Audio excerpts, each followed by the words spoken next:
not worry.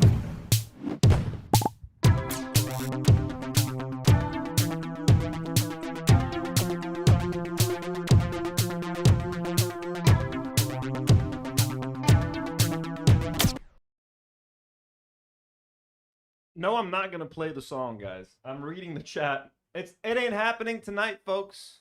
2 streams in a row is more than that dumbass deserves, to be honest with you guys, even though the song has been in my head for the past 3 days. Hello, welcome to a brand new Do Not Worry stream, folks. I'm chilling out here solo at home. Hope you guys are doing good. I'm chilling. Hope you guys are chilling. Welcome. We're talking, folks. How many of you guys we have? We have 36 of you guys joining us right now. Welcome, welcome. This is a random kind of last-minute stream. I found out yesterday that Jillian Michaels stormed off the set of Her Take. And you know how dedicated we've been to this garbage show. We dedicated like 2 or 3 full live streams for it. No one cared. No one watched. Now it's finally time. It has paid off, folks. My dedication to this show has paid off with some proper drama. You know, like the guy throwing a tampon at Anna Kasparian. I thought that would be the peak. But no, it's gotten better. I had a small list of things that I wanted to talk about. I don't really want to talk about it. I want to get through this stuff because I also found out that Dennis Quaid was on Piers Morgan, and apparently Dennis Quaid like loves Charlie Kirk, and he's like a hardcore Republican. Who knew? Who still cares about Dennis Quaid anyways? People like his son Jack Quaid. I like him. He's on The Boys. Anyways, if you guys would like to support the channel, folks, take a second to consider supporting us on Patreon. We have a Patreon, folks. And let me thank, by the way, Maki's here. Look at Maki while I thank some of our lovely patrons. God-tier patrons like Elian Mujaber, Daniel Nechle, EU Watson. Superhero patrons like Coco No, Mitochondria, Bonnie Buns, Jordan M, Celine H, Rhea D. Blonde patrons like Lipton Ramen, Dana Ahmed, Katie did ASMR, Ahmed El Salim, Dopamaxed, Haley Davis, Cold Drew and Morgie, Nicholas Tutianu, Kokomo, and Lalong, Nobody 99, and abductee patrons like Caitlin Kegla, Polish Pusher, Jim D. Dukers, and Burt Reynolds, Jess Polito, Fab, Kara, and Refuzz. Thank you so much for supporting us. You guys can also support us via YouTube memberships by gifting memberships or becoming a member yourself. There's multiple tiers. I'd like to thank Tetrafun, who's our God tier patron. God tier member. I apologize. God tier member, folks. Hello, hello. Just checking my audio. We cannot keep the lights on without you guys engaging in the live chat. So thank you very much. But you guys don't have to do any of that to support the channel. It is more than enough for you guys to simply like the video, subscribe to the channel, become a Do Not Warrior. If you're watching the replay, consider leaving a comment, engage in the live chat, join our Discord, just have some fun. Thank you for giving us your time, and thank you for joining us. Also, just take a second to consider subscribing to my gaming channel, folks. Do Not Worry Gaming. I just played some Dark Souls earlier today for a couple of hours. Took down 3 bosses. Spoiler alert. I took out 3 fucking bosses in one stream in the course of 2 hours. Can you believe it? I don't think I've ever done that before. I've done 2 bosses in one stream, but 3? Never 3. I was on fucking fire. So I'm going to try to carve out more time. I've been behind on the gaming channel. We've been playing a lot of Water Park Simulator. Now we're slamming on the Dark Souls is coming back, Truckin' is coming back, and then we're adding new games to the rotation. Someone told me got your patron Elian Mujaba told me Ghost of Yote is dropping tomorrow. I platinum Ghost of Tsushima on my PlayStation 5. So actually, is it coming out on PC? I'm not sure. Madness Arcade is slamming $5 and says, why are there so many Lebanese people that are very funny?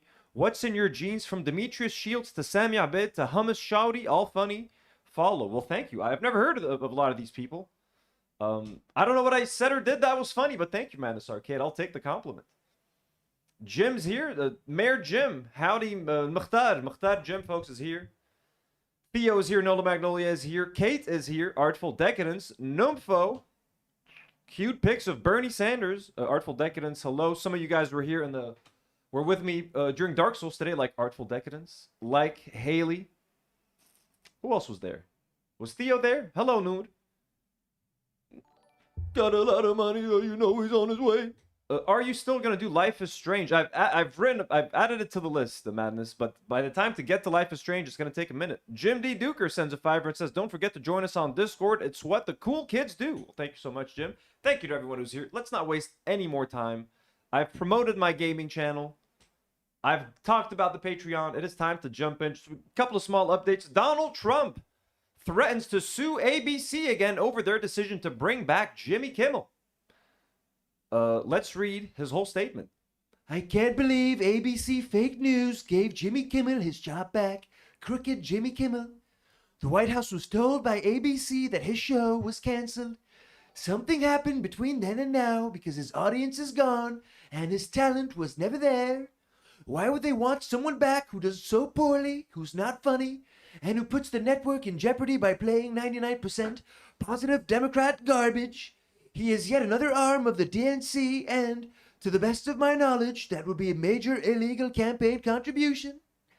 I think we're going to test ABC out on this. Let's see how we do. Last time I went after them, they gave me $16 million. This one sounds even more lucrative. A true bunch of losers. Let Jimmy Kimmel rot in his bad ratings. Okay, this is just a whole bunch of fucking insanity. Just him saying that the last time he shook them down, basically, they gave him $16 million. Hey, ABC, how did that work for you?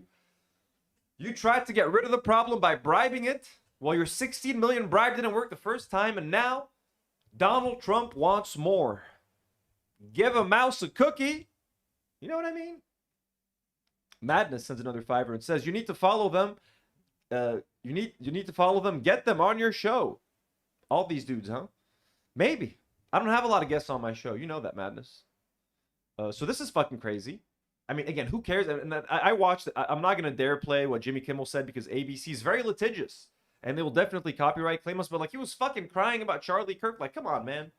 I didn't watch the full monologue, to be fair. I want to watch the whole thing. But, like, just the fact that he sat there and cried and apologized. Like, come on, man.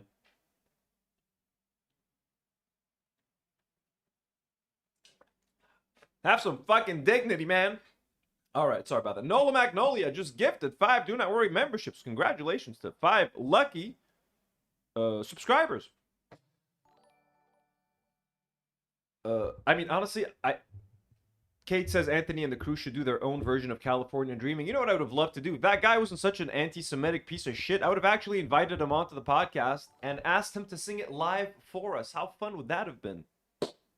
But he fucked it all up by being a fucking piece of shit who harasses people in the street, who harasses Pokimane and stuff. Asshole. Emma Watson. Let's read that before we get into her take. Emma Watson speaks out about her rift with J.K. Rowling over the author's views on transgender issues. I hope I can keep loving people who I don't necessarily share the same opinion with. Let's read the full statement. I really don't believe that by having had that experience and holding the love and support and views that I have, mean that I can't and don't treasure Joe and the person that I had personal experiences with, Watson said. I will never believe that one negates the other, and that my experience of that person, I don't get to keep and cherish. To come back to our earlier thing, what the fuck is she saying? Like, I just don't think these things are either or. I think it's my deepest wish that I hope people who don't agree with my opinion will love me, and I hope I can keep loving people who I don't necessarily share the same opinion with. Oh, Emma. Just say you hate transgender people, Emma Watson. Jesus fucking Christ. Just come out and say it. Say it. I'm a TERF. I agree with J.K. Rowling. Okay, I'm kidding. That's not what she's saying. Obviously, she's... Look, I feel bad for the cast, okay, of Harry Potter. Like, they had a very close relationship with this lady. I remember when I was a youngster, I used to watch the behind the scenes, the bonus DVDs that came with my Harry Potter DVDs. I used to watch the behind the scenes, okay? And I used to marvel at how they made these magical films. And, I mean, you would see J.K. Rowling was, like, on set with the kids. They were all fucking, like, 10 and 11 years old. You know what I mean? Like, they looked up to her. And they filmed these movies over, like, 10 fucking years. They built a close relationship with this lady. And then, all of a sudden, she goes fucking nuts on social media and stuff. So, like, are they supposed to throw out all those positive memories that they had with that lady? And, like, and they already, like, distanced themselves from her. She already hates them. She already threw them under the bus last time when she, like, made comments and stuff about them. So... like, they made it pretty clear they don't stand with her. And, like, I guess people want her to be like, hey, fuck J.K. Rowling. She's not going to say that. You know what I mean? But, like, what she is saying a whole bunch of nothing. Just don't talk about it. Be like, you know what? I'd rather not answer that. I'd rather not comment on Joe. Yeah, Jordan M is calling her A.B. Watson. Emma Watson is A.B. Yeah, but she's saying a whole lot of nothing. But, like, I kind of get it. Let's see what Twitter thinks. Girl, this isn't about preserving fond memories or agreeing to disagree. Rowling's made a career out of undermining trans people's existence. Wrapping that in sentimental language makes it sound like personal comfort matters more to you than the harm she inflicts. Disagree without dehumanizing, that's the part people keep forgetting. Beautifully said, but the disagreement is about a matter of life and death. It's about investing millions of pounds in policies that dehumanize people. It's not about disagreeing on pizza toppings. Forgive me if I don't continue to love someone who helps kill my own kind. Alexander Nevermind says, that was a whole lot of word salad, Hermione. Diego says, I hope to keep loving her, but I'm also okay with her being cancelled out of her opinions. Oh, how interesting. She's changing a tone here a bit now that the tides have turned on the issue. I think we need to stop singing Kumbaya with hateful people. I mean, look, guys, excuse me. I don't even know what to say on the situation. I get the situation she's in, man. She had her clothes. Were you guys friends with J.K. Rowling? Okay. Is one of your loved ones being accused of hating trans people? I mean, look, if my uncle all of a sudden, I mean, look, guys, I have a lot of fucking family members, like distant relatives that like don't fuck with like a lot of things that I fuck with. You know what I mean? They're kind of backwards in the way that they think. I still like hug them and say, hey, how's it going? I just don't bring up those fucking issues when we're sitting together at that annual dinner. You know what I'm saying? Like, it's just, I'm not gonna fucking sit there and have a problem and like make a scene like, what, you don't believe in trans rights? Like, bro, he's a fucking 70-year-old uncle of mine. Okay, I'm not talking about my uncle. My uncles are all pro-trans. But like, whatever it is, you know what I mean? Like, just fucking let it go. If they bring it up, just try to change the subject. Okay, I've sat around some horrible fucking conversations. Just fucking forget about it. Madness Arcade sends 2 $5 donos. The first one says, song request if you have time. Calamantina by Saint Laurent. Also, this is why you boycott for Palestine, not a white dude. And another $5. I think Emma is saying she will always choose to fondly remember the person she knew back then tarnish that memory with who JK is now. That makes sense, and thank you. We will try. No promises to play any copyrighted music, Madness. Exactly like AB fence writing to benefit themselves. I mean, look, they've already made statements in the past, kind of like disowning her statements. But anyways, I just want it's interesting, and you know, you guys having a debate in the chat. That's what this is all about. I kind of get where she's coming from, but like again, maybe don't say anything on the situation. I don't know, man. Look, she gave her career, man. Like and it's not like. But it is pretty fucked. I'm not caught up with what JK fucking says. And then like she's raised money to change policies in the UK. She said some horrible things. I know that. And she's kind of a piece of shit. And I haven't supported her financially in a long time. I didn't buy that game. Okay, so got your patron Elin Mujabir lent me his copy of the game, which I still have in my house actually. Never paid for it. Don't intend on watching the HBO series. And even if I do, you know what I'm saying? I'm sailing on the high seas to watch that. Okay. Anyways, let's move on from this. Finally, let's watch her take, folks. It is time. It is time to watch her take. This is, I don't know if this has anything to do with from the post-fight with Jillian Michaels, but this was a recent tweet from Anna Kasparian. Israeli drone strike in southern Lebanon kills 4 American citizens. 3 of them were children. Israel takes our money, carries out a genocide, bombs sovereign countries, and kills our people. Yet the ones demonized are Americans who love this country enough to speak out against the injustice. No one will ever silence me, ever. Is she talking about Jillian Michaels? Let's find out, folks. It's finally fucking time. We're back with her take, folks. We've taken a long break because none of you guys used to tune into those episodes. But we're going to fucking do it. I don't care how many people watch this. This is their channel. They're still at 67K subbies. They're live streaming now. This live stream is at 42K views. The last one is at 63K. They're doing okay view-wise. Their clips are doing all right. I mean, the channel, you know what I mean? For having a bunch of celebrities on there is not doing great. But anyways, who cares? Who cares? Let's go back. Let's finally fucking watch this. The interesting part happens about an hour in or 50 minutes in. So we have a lot to get to. We might skip a little bit if it's boring. 1.25x. Speed that shit.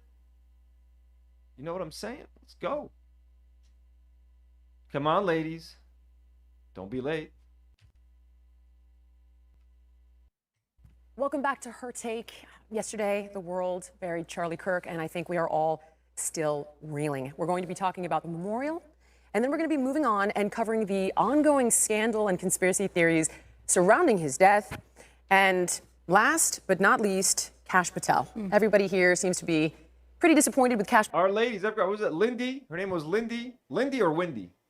We got Jillian Michaels. We've got, she was Australian, right? She was Australian. I forgot her name. What's her name? Let's find out, actually. We need to know our panelists.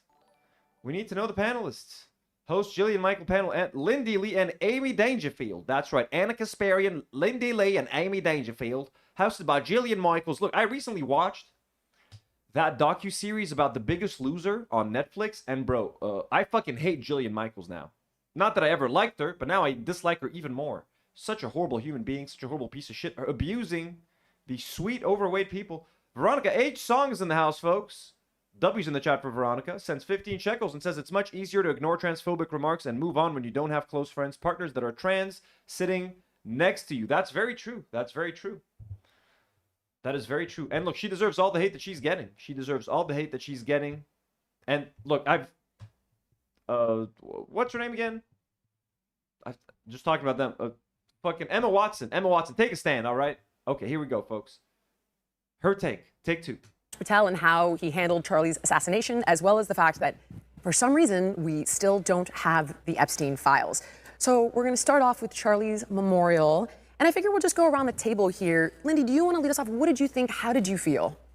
I was astounded by the turnout. About 200,000 people showed up, which is tremendous. Right. And people came together in love, in unity. There were no riots. Everyone was just incredibly respectful of each other. There were no riots. Again, it's the same thing that Charlie Kirk's wife said. Why are you always bringing up riots? If the prowling blacks were there, there would have been riots for sure. Just say it, Lindy.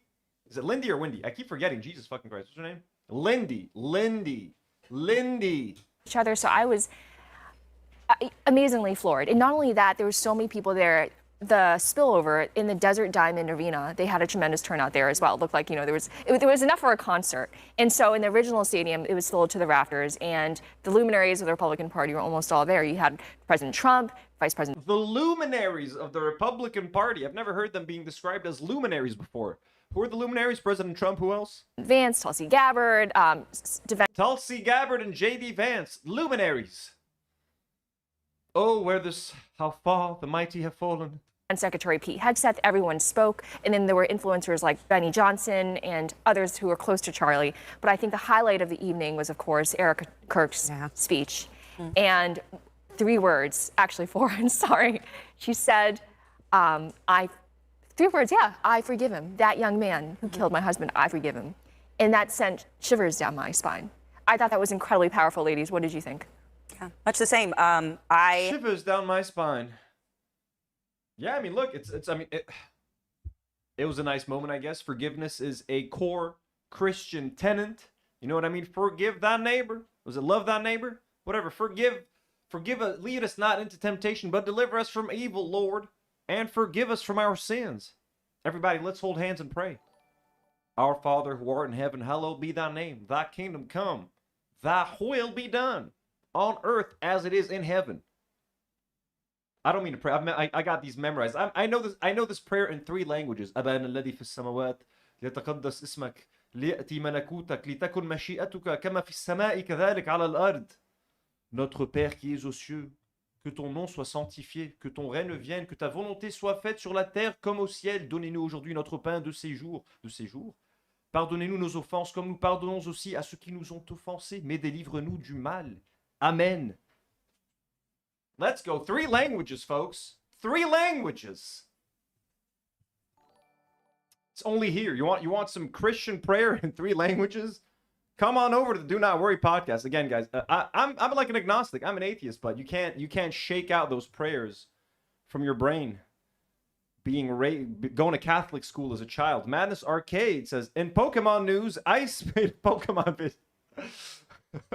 It's just so random. Madness Arcade, we love you, and I love your passion for Pokemon. Hey, look again. I have Pikachu, the tattoo. I love Pokemon as well. This just caught me off guard. In Pokemon news, Ice made a Pokemon video illegally, and Pokemon responded. Please discuss. Oh, I actually did see that. People were begging Nintendo to sue the government. Did they actually respond? Jim D. Duker says, I want indoor fireworks at my memorial service. I am El Mukhtar. Jim D. Dukers, we got you. In Lebanon, we can get you anything. All sorts of fireworks, anywhere you want them. That happens. People are saying, Impressive. Ooh, you guys like it, huh? Hell yeah, brother. Jesus Christ. Am I Catholic? My dad is, well, technically my mom is Greek Orthodox. My dad is something called like Catholic Chaldean. So I guess I'm like Catholic. I guess I'm Catholic, yeah. Whatever. أبانا الذي في السماوات. All right, anyways, enough prayer. Back to her take. You know, it is a Christian value to talk about forgiveness, unconditional forgiveness, and it's something that is extremely difficult to do, but I think that's just evidence of what happens when the Holy Spirit is truly moving through you in your life. Like, you see the physical manifestation. Holy Spirit, come on, let's get back to praying, everybody. أبانا الذي في السماوات ليتقدس اسمك ليأتي ملكوتك لتكن مشيئتك كما في السماء كذلك على الأرض. Of that, and we saw that last night, and I believe her. I don't know if I could have uttered those words and meant them, but when she said them, and I believed her. You know, I remember when, and bear with me while I kind of... Forgiveness, folks, forgiveness. Jesus Christ. Jesus, take the wheel. Oh, no. Oh, Babylon, you read my mind. I sang that before I read your live chat. explain this because it's going to sound weird at first, but I remember when several years ago, Dylan Roof went into a black church and gunned down 9 black people, like as they were in the middle of their last prayer. And some of the congregants later came out and talked about forgiveness. And there was a lot of debate in the media about like how it's unfair, how there's all this pressure for, you know, black people of faith to forgive. Like there was this pressure for them to do it. But I don't think that was the case. I actually agree with you because I was raised Christian. I later became agnostic and then atheist. But let's go. Let's go. For all of y'all out there that were raised Christian. I mean, I was a really raised Christian. Like my family, my mom's religious. My dad doesn't really care. But like when you're dropped in like Catholic school as a kid, and most schools in Lebanon are like kind of like religious or something. So you kind of have to go to like Bible study or whatever the fuck. It's not like a Catholicism class or whatever. Once a week. Have to go to mass from time to time. You know what I'm saying? I remember that being a really important core part of Christian faith, to forget those, including those who have done terrible things to you, who have betrayed you. And I think that is a really great value to have. And I like to separate it out from religion. I don't think you necessarily have to be a Christian to engage in that type of forgiveness. Bro, look, fuck forgiveness. Here, Madness, I'm going to add this to the thing, to Twitter. Let me open up my Twitter so that we don't forget. I'm going to write Pokemon. And then hopefully it'll come up. And then we'll check it out later. Okay, there we go. There we go. Thank you, Mattis, for another 5. Says, can you pull up the tweet and Pokemon's response? See Variety. Also, she only forgave him because he's white. If he was of color, it'd be a different story. Oh, definitely. If it was a black man, they'd never forgive. Pokemon, let's write Variety.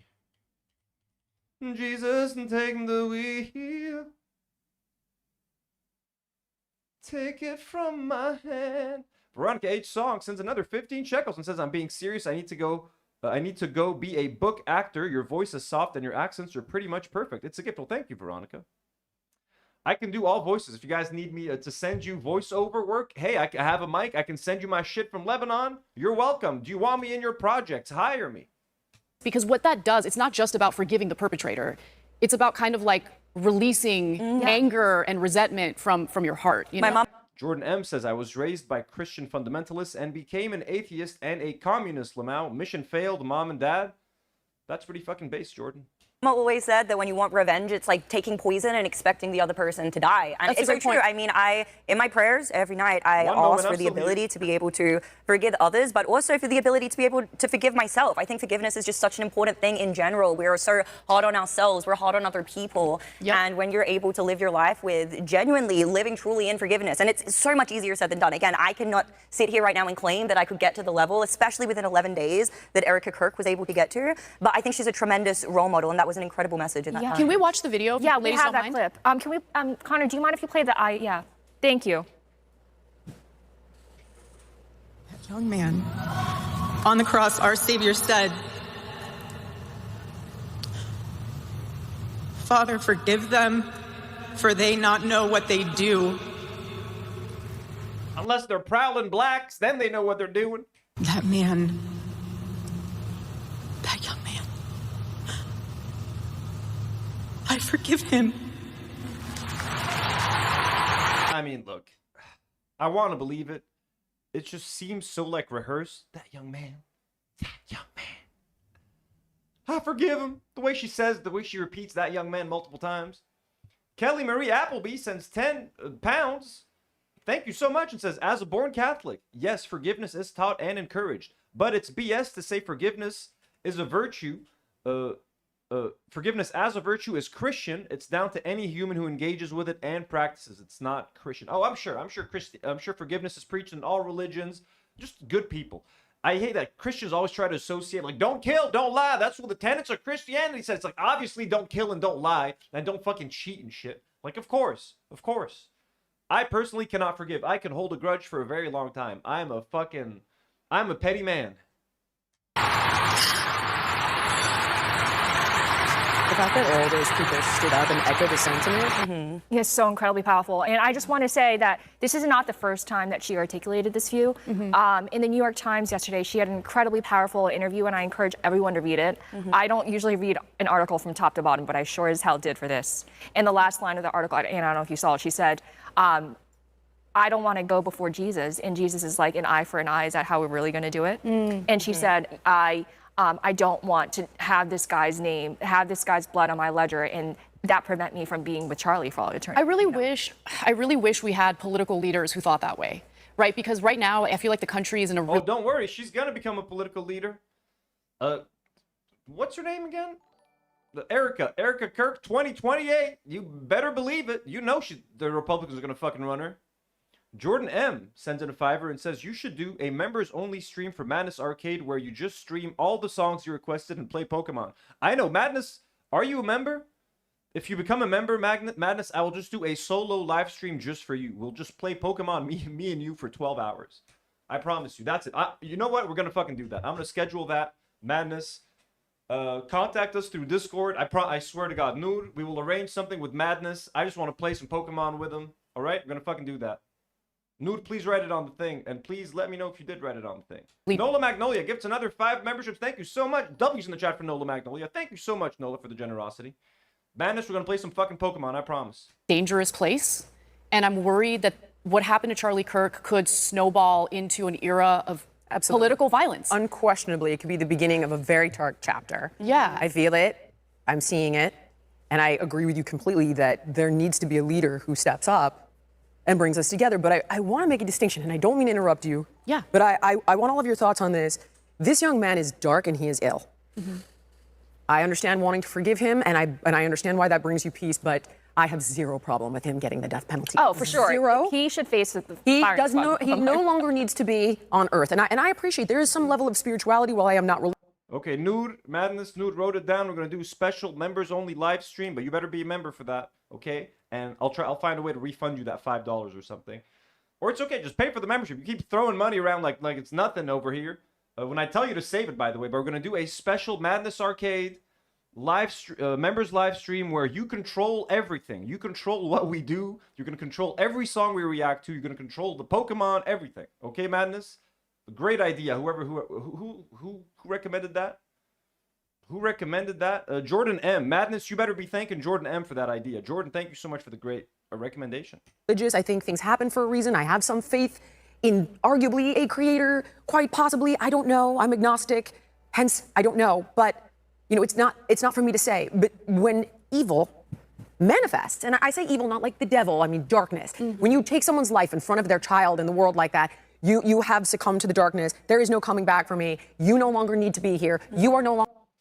Jim D. Duker sends $2 and says, Maki money. You hear that, Maki? You're getting more money. Madness Arcade says, wouldn't you have to get a Switch first if you want to play Pokemon with me?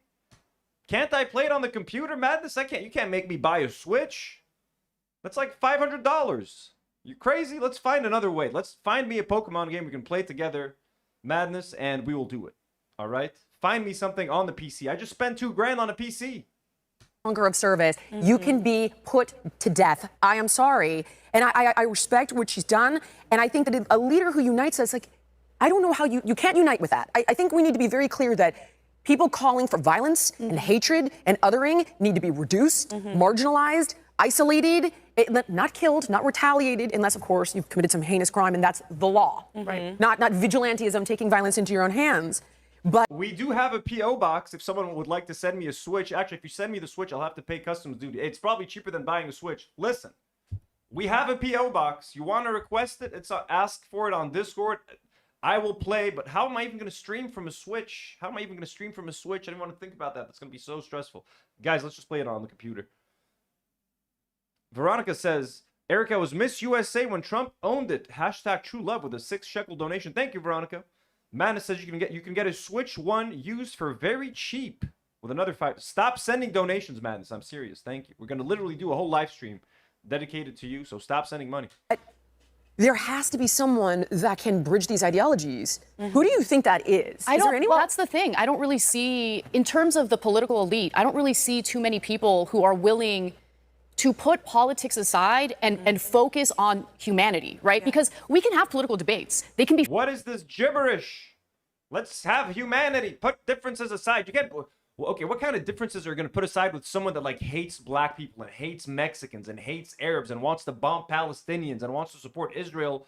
Like, I can't just put that shit aside. Let's sit down and have lunch. Like, I'm sorry, no, okay? Like, there's a difference, okay? You can have slight political disagreements. What do you think about taxing the rich too much? I think, you know what I mean? Like, sure, I can disagree about being fiscally conservative versus not, and I can still sit down and have lunch with the person. But like when it comes to like straight up war and racism and being a white supremacist and someone who loves Charlie Kirk, like stop it with it. Let's find the humanity in common. No, these people need to be fucking shamed.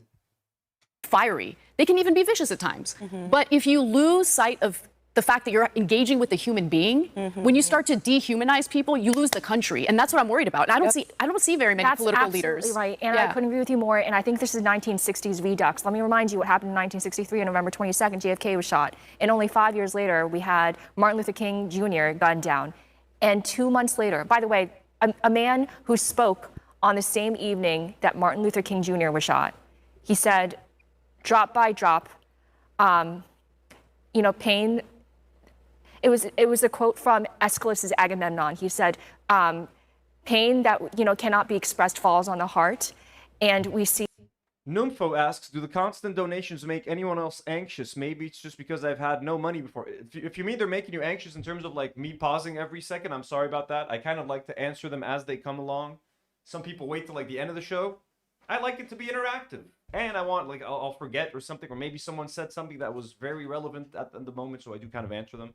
But also, don't feel insecure about not having money. Madness is kind of insane. The name explains it. Madness Arcade, he's overdoing it. Madness, stop it. Switch 1 used for cheap also, and Elgato capture card, last one, I promise. I have an Elgato capture card, but for my computer, I think I'd have to see if I can find one specifically for the Switch. I have an Elgato thing for my PlayStation. So I have 2 Elgato capture cards, and I have like 2 other spare capture cards, but I don't know if they'll work with a Switch. Anyways, back to the video. I'm going to stop interrupting, folks, I promise. Like the awful grace of God. That man who said those words on the night that Martin Luther King Jr. was gunned down was himself shot 2 months later. You know who that man was? Robert F. Kennedy. They were killed 2 months apart. And if we don't do anything right now, we are going to see the same pattern of violence. We've seen this movie before. We know how it ends. And so it's so... Numfo says, no, not the pausing. I just don't want them spending all their money. I know. I don't want them spending all their money, too. I yell at Madness all the time. The Whimsical Wanderers send a super chat. Let's not forget the Epstein files. Trump is glad everyone's attention is elsewhere. I hope people move on from Charlie and call for the files. Oh, everyone forgot about the files at this point, unfortunately. Critical that our leaders say, yes, like Anna said, we can argue with our hearts, pour our souls into having these political debates, but we draw the line at violence. Yeah, absolutely. And Jill, I think that forgiveness is kind of what we need right now, because there is a difference between like your heart posture and like culture and how you want to impact culture and then the law. There's a difference between like social ramifications and then the law, the marketplace of ideas. And said it again, and then the law. Like, the third time? Then the law. Yeah, 3 times. Let's go back. All 3 of them. And like culture and how you want to impact culture, and then the law. There is a difference between like social ramifications and then the law, the marketplace of ideas, and then the law. Hell yeah, dude. The marketplace of ideas and then the law. What people who use the term marketplace of ideas. I'm not a fan. Jim D. Duker sends a $5 and says, white America hated MLK until 30 years after his death once he was a holiday. The law. The law. Elgato works with everything with HDMI. Last one for realsies now. Okay, we'll try it. I'll try it with my... Let me find a cheap DS and then I have to find the game. Madness, this live stream is sounding like an investment out. Jordan M, this is all your fault, okay? Somebody better send me a Nintendo DS in the fucking P.O. box. I'm joking, guys. I'm joking. Madness, we got you. We're going to find a way to play, okay? But in the meantime, find me a game that I can play on the computer. That she's down, like, if the state decides that corporal punishment is the best mechanism, she's trusting the state. Like, that's what she's saying. She's not trying to advocate that he doesn't face the death penalty by any means. There does need to be law and order. We do need to create deterrence. Obviously, it's an issue where just before this incident, we saw the issue with Irina, the immigrant from Ukraine, and the person who brutally murdered her on that train had been released, what, some 14 times or something from the system. We do need to see the hammer of justice come down on all of these things, but I think simultaneously, we need a message of unity, of forgiveness, of bringing people together. I have to give a huge shout out to Connor, who's on the ones and twos right now. He said something so impactful last week that I shared with the both of you while we were getting ready. Guys, we need to bring people together by mourning Charlie Kirk, the white supremacist. Amongst the right, we've become like this big tent. We want to bring people together to celebrate a man who was all about dividing people. Make sense of that. Let's all come together to celebrate Charlie Kirk, the man who was all about splitting us apart. Party, okay, where there's all different types of people, different denominations of Christianity, agnostics, atheists, whatever it may be, and there's been a lot of infighting. But I think one thing that this tragedy has made us all realize, that was put very astutely by Connor, is that none of these people are our enemies. None of these people are our enemies. The Catholics should not be fighting with the Christians, okay? The far right should not be fighting with the moderates. The enemies are the people who, number one, did this, but number two, is celebrating it. The people who are perpetuating this violent cycle that are celebrating it, those are... Yo, I mean, she's spitting facts. I don't know what she's saying, guys. I'm not even listening. I'm looking at the chat. Our enemies. And if the people on the other side of that who are willing to condemn that behavior can all come together...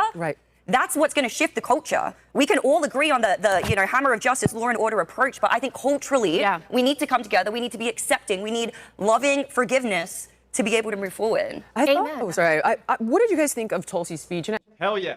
Love and forgiveness. Look, I agree.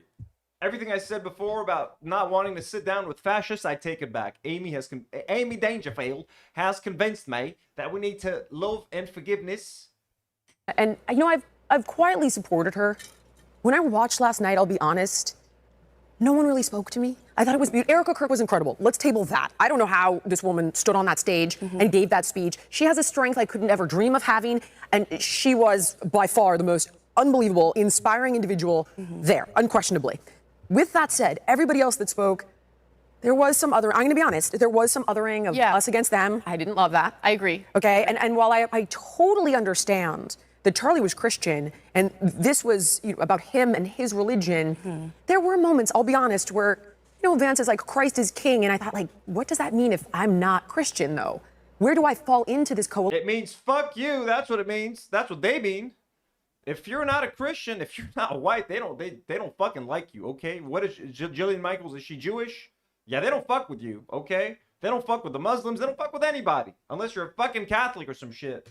And I felt a little bit like, maybe I don't belong here. Maybe I'm an interloper. I didn't get the big tent vibe. I'm not going to lie. I felt a little bit like, I think maybe I've infringed where I don't belong. Because it was a funeral, though, not an RNC. And this is an issue that people have brought up, is they felt like it was. A lot of people felt that way. And as a result, people like you... I felt a little, well, until Tulsi. It's a funeral. The funeral should be commensurate with the person's values, right? But because every single person in the Conservative Party was there... It became like we watched it. We watched part of it yesterday. It was like mass, essentially. Just celebrating Christ as king. Jesus is the best. Become Christian, get married. I mean, Erica Kirk's speech was all about just getting married, becoming Christian.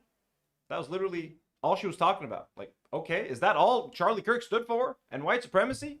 And it was also, it had the appearance in everything other than if Charlie were a private citizen, obviously because of the fact that he was a man of faith, like obviously his memorial would have that, Christian message. Of course it should. But what made this difficult is that he wasn't a private citizen. He was a public figure who obviously had close ties to the Trump administration. He helped get Trump elected. And you have all these government officials from the federal government, giving speeches. So I totally understand where you're coming from. I'm not a religious person either. what I tried to kind of keep in mind as I was watching these speeches, especially when they became very religious, and one of my favorite speeches was actually Tucker Carlson's. We'll get to a clip of that in just a second. I just tried to take my own views of religion out of it and try to take in the message. And if the message was a positive one, I liked the speech. And I really do think that Tucker Carlson had a positive message because it was about the Jews killing Charlie Kirk. I mean, I guess he meant Israelis. He wanted to say Israelis. He didn't say the Jews. He was saying people eating hummus in the Middle East. So I guess he was talking about the Israelis. And he did the Joker laugh. Veronica H. Song sends a super sticker. Thank you so much, Veronica. And Madness, I thought you said it was the last one, Madness, sends another $5 and says, there is one former Nintendo game on Steam called Wonderful 101 Superhero Game, underrated until Platinum bought the IP. Madness, you gotta stop. Even the chat's yelling at you now. But thank you so much, Madness. We love you.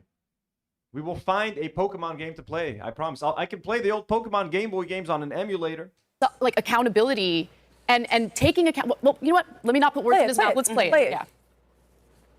What we've done wrong, how we've fallen short, and then it becomes possible to forgive other people. That is a call to change our hearts from Jesus. Look at that. Their production is falling apart, folks. They can't even get clips to play right. Get your shit together, Valuetainment. Other people. That is a call to change our hearts from Jesus, and that is the only way forward in this country. That is the only solution to where we all know we're going. And Charlie knew where we were going without that. And that is not a call for being politically passive. Of course not. I stood on many stages with Charlie calling for various people to be elected, particularly Donald Trump. And I'm proud of Charlie saw the influx of Muslims coming into our country, and he wanted to put an end to it. We need Jesus to set this country straight. This is insane. America was all about embracing cultures and religions and everybody coming together. But I guess the whites had enough of it. They're like, you know what? We'll support. We'll be fine with a few brown people walking around. But like at this point, y'all have overdone it. that. It's only an acknowledgement that what Charlie was really saying is that change begins, the only change that matters, when we repent of our sins. Okay, so again, I just decided I'm going to take the religion out of it. I understand completely. And yeah, I do think that it's important to think about what kind of country you want to live in. And I don't have control over anyone else's behavior. Wait, she's going to take the religion out of it? You can't just cherry pick what the man is saying. The man is being pretty clear. He wants like a Christian country. And you can't be like, I'm going to ignore the Christian part and the rest of the message is nice. He wants a nice country. He wants to choose where the country's headed. It's like, no, he's saying a very specific thing. Come on, Anna, what the fuck? Short, and then it becomes possible to forgive other people. That is a call to change our hearts from Jesus, and that is the only way forward in this country. That is the only solution to where we all know we're going. And Charlie knew where we were going without that. And that is not a call for being politically passive. Of course not. I stood on many stages with Charlie calling for various people to be elected, particularly Donald Trump. Oh, so he's talking about forgiveness. Okay, he's talking about forgiveness, I guess. Change begins. Okay, so again, I just here. I do have control over mine, though. And, you know, when I got into this debate with Destiny on Piers Morgan's show, he was just like, I'm not going to condemn it until Trump condemns political violence. And it's like, you can't control Trump, but you can control yourself. Right. And good point. You can model yourself after the type of, citizens you want to see, the type of culture you want to see in the country. Like, that's what I'm trying to do, and I get it. It's, like, really, really challenging to do it because politics is incredibly divisive in the country right now, and people are so good at dehumanizing each other. Yeah. So when I'm being met with someone dehumanizing me, obviously you get tempted to, like, engage in the same type of rhetoric and discourse, and I used to take the bait every time. I know. I do want to mention, though, as a Christian and as someone who's kind of had to hide. We could do a whole show just reacting to Piers Morgan stuff, man. That guy's got fire fucking debates on. I know, it's like trash TV. Piers Morgan is the Jerry Springer of news, essentially. Like, damn, Destiny and Anna going at each other. We should have fucking reacted to that. We're gonna watch Piers Morgan later today with Dennis Quaid. What the fuck? That's gonna be fucking fun. I haven't seen Dennis Quaid in a movie. I mean, actually, he was in the one with Demi Moore. Forgot the name of that movie. My faith, which is unacceptable. Well, as a Democrat, they just malign you if you're religious. They think you're stupid. Why would you ever? They called it your sky daddy. It was incredibly offensive. But I've been a Christian all my life. Gosh. And actually, I heard Chris Tomlin yesterday at the concert. I grew up listening to Chris Tomlin. Hearing him perform "Holy Forever," I wanted to cry. It was so special for me. Because we've had to hide our religion and our faith for so long. I feel like in recent years, and you shouldn't. But that is is absolutely so wrong. What I mean is, like, for one, this is somebody's funeral. It was his memorial service. Let's not lose sight of that. And he said when they asked him, what do you want to be remembered for? What is up with the self-victimization? I've had to hide the fact that I'm a Christian. Why? Who's persecuting you? Who's persecuting you for being Christian? Did you ever miss out on an opportunity for being a Christian? I don't understand that. You have all the advantages in the world being a Christian. What is this complaining about? Well, he could have said so many things. He's done so many positive things, but what he said was, I want to be known for being brave in my faith and professing the word of God. So that, in my opinion, I do completely understand where you're coming from, because in everything other than name, it had a lot of the appearance of a convention. So I get it, but that is how Charlie would have wanted to be remembered at his funeral. But if you are a political figure, might have to skip I did to the appreciate online the certain people who said his God. He wanted to be with his God, and it should be a Tulsi got up there. She spoke about her tent, okay, and she celebrated.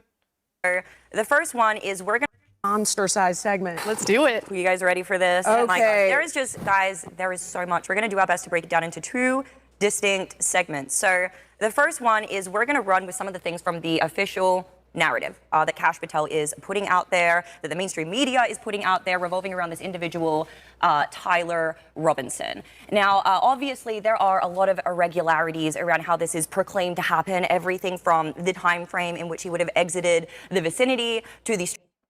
Hello, Raiders. Who be coming? Ooh, Bunker Cats. We got the Bunker Cat. We got the Bunker Cat raid. Hello, Bunker Cats. Big ups to the Bunker Cat. Strange text messages that were sent, to the fact that he disassembled the... Nola Magnolia gifts 5 do not worry memberships. Will Bunker Cat be one of the 5 receivers? No, Bunker Cat was not gifted a membership. Rifle, and then reassembled it, and then left it in the wilderness. There's a lot of really strange things, but the main thing that everyone's really been talking about over the period of the last several days has been these text messages. So I want to go ahead and dive into them, but more than that, I want to talk about this ChatGPT analysis that I've seen go mega viral everywhere. Now, obviously, guys, this isn't me putting 100% of my Israel stuff start. trust in ChatGPT. Okay, it makes errors all the time, but you know, it's Intelligent. He's obviously Not bananas. exceptionally. I would just say, like, I thought he was above supposed to be average. very Like, intelligent. Like above average. I wouldn't say he's like brilliant. he got I a I know, but it was. I'm not going to do this because I went.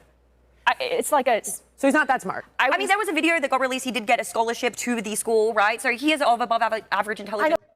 And then the last one said, if you read this, you are gay. Sorry, let's just find something interesting. But the thing is, Amy, there are up, down arrows. That's what you're talking about. Oh, the reference to the video game. Okay. That's that reference. So, I mean, already there's the OWO refers to a furry trans group. Now, guys, we're going to break down a little. She's already looking annoyed right here.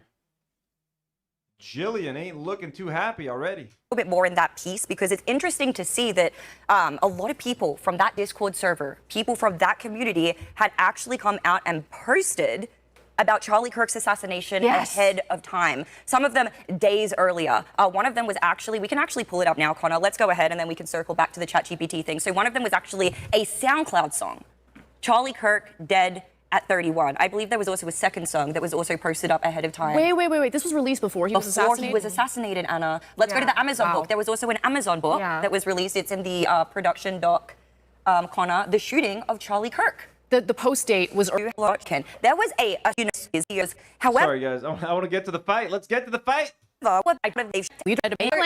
Who are intentionally sending crisis actors into these scenarios for adverts. Highly recommend. This show, I mean, I get why the show is kind of boring. They need to focus on more hot button issues. You can't spend 40 minutes talking about forgiveness at the opening of the show. We need more fights, more tampon throwing, more people walking off the set, more Anna Kasparian yelling at Wendy. That's what we need. The show has what it takes to be great, but it's just held back by something. You know what I mean? Just focus on topics that are going to piss you off and make you yell at each other. That's all we want to see. That's all we want to see. If you're not going to do that, then stop making the show. And watching it, just such So classic upsetting because American Bryan TV. Cranston would probably hate this show because Okay, he's... people like The View because they're fucking getting at it, okay? They're just complaining. They call each other names. They hate each other. We need hatred. We need hatred. I'm sorry, and I'm not trying to like do like a stereotype of like angry. No. If these were men, I want them to sit there and fucking argue. It doesn't matter. But this isn't fun. Unless you're doing goofs and gaffs. So far left, Oh, but really? he's so talented. But It's like, Brian, it kills me. It's so, you know what? Spoiler I do alert. want to say that Minna, yes, tampon throwing. They had a man as a guest on, and he threw a tampon at Anna Kasparian. Like that was like a month ago or something. so Walter White was a drug kingpin. He was a chemistry teacher who had cancer and initially just wanted to find a way to pay off his medical bills. But anyway, it spiraled.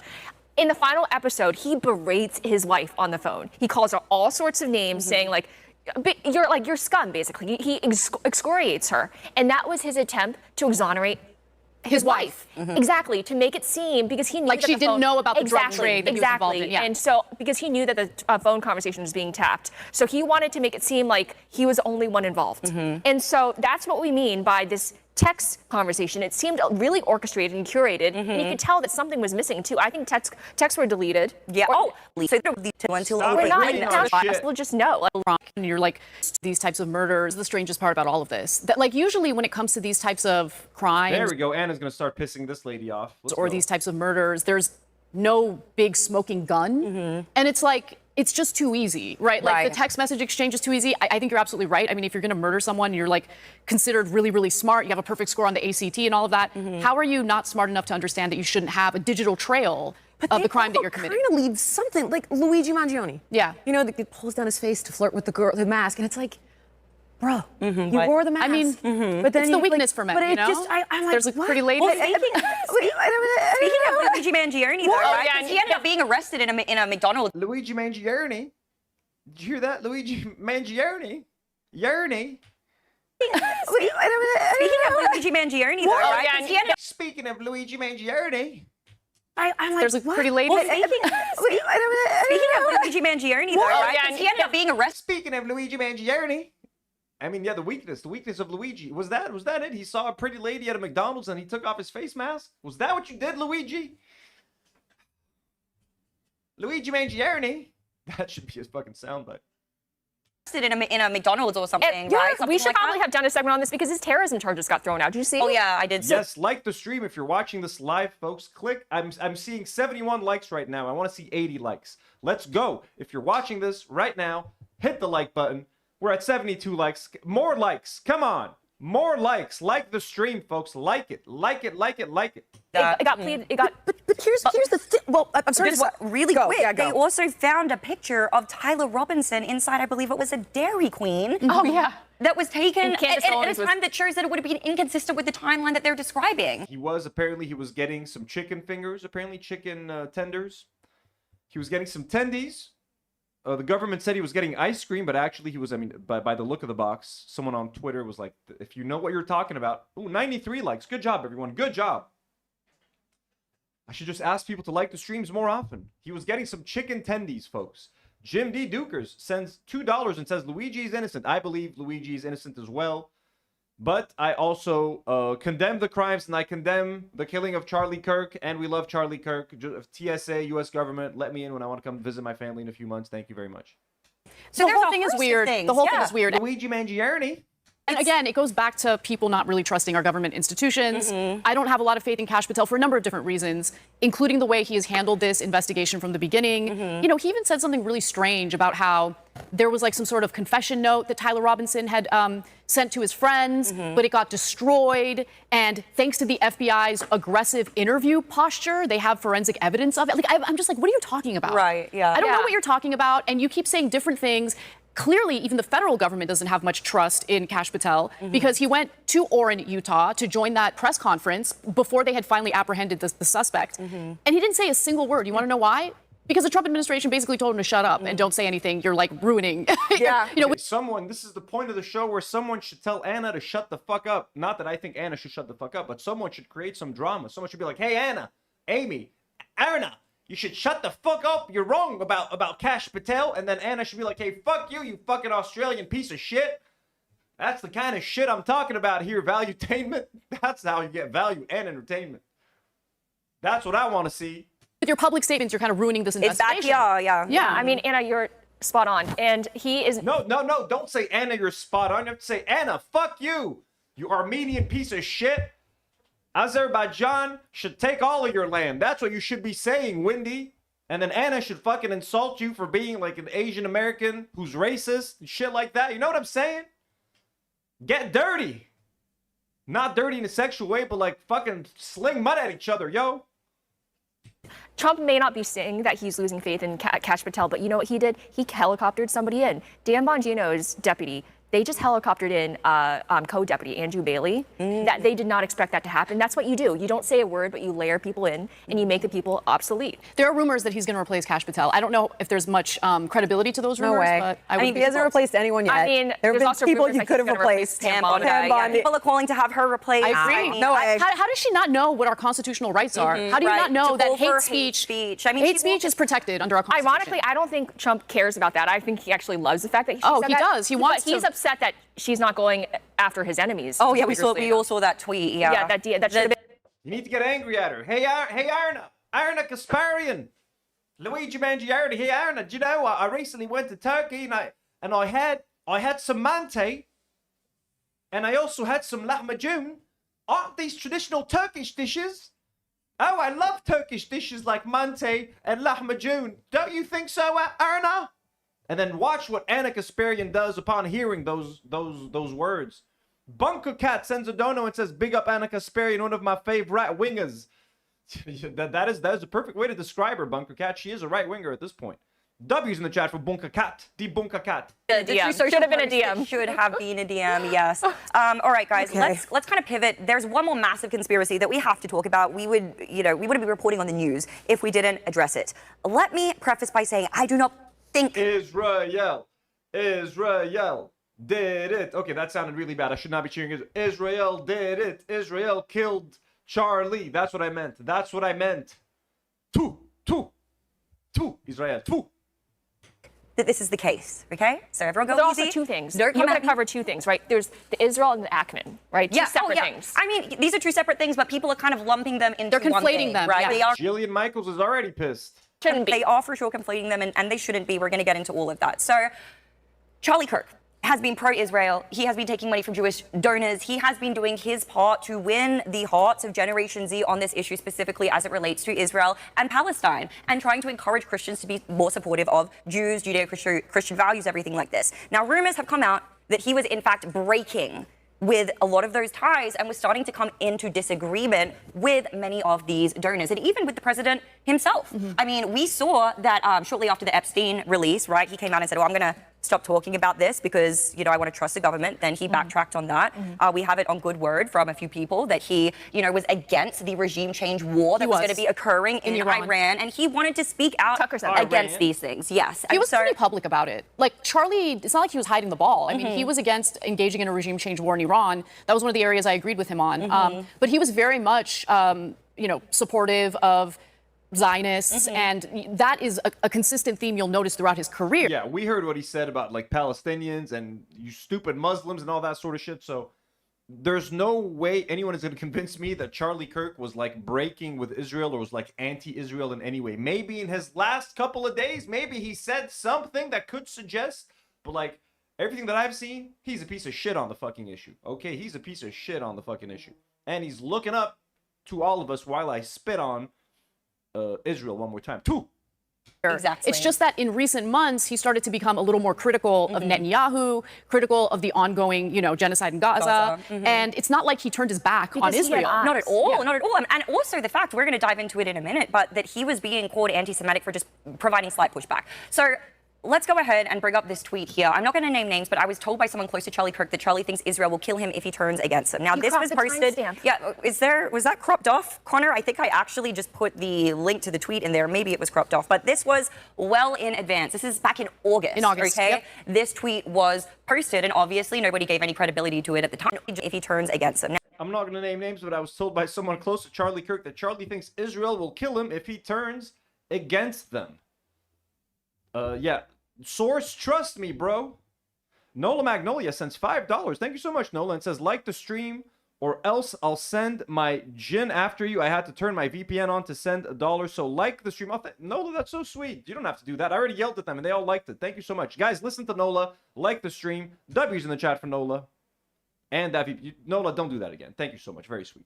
Now, this was posted. Yeah, was that cropped off, Connor? I think I actually just put the link to the tweet in there. Maybe it was cropped off, but this was well in advance. This is back in August. Okay, yep. This tweet was posted, and obviously nobody gave any credibility to it at the time. But then after his assassination, people started to go back and look at various different clips. One of which that has gotten a lot of attention was his conversation with Megyn Kelly. If you have that one, Connor, we could play that, please. Should be inside of the production document. It's a link. Look at that. Valuetainment can't even bring up live clips, unlike this smooth, silky smooth operation known as the Do Not Worry podcast, folks. We got the greatest crew in all the land. What do you say, Maki? Don't turn your butt at the audience, Maki.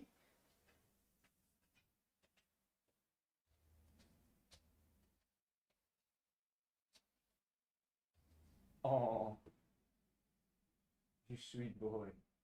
Sweet boy.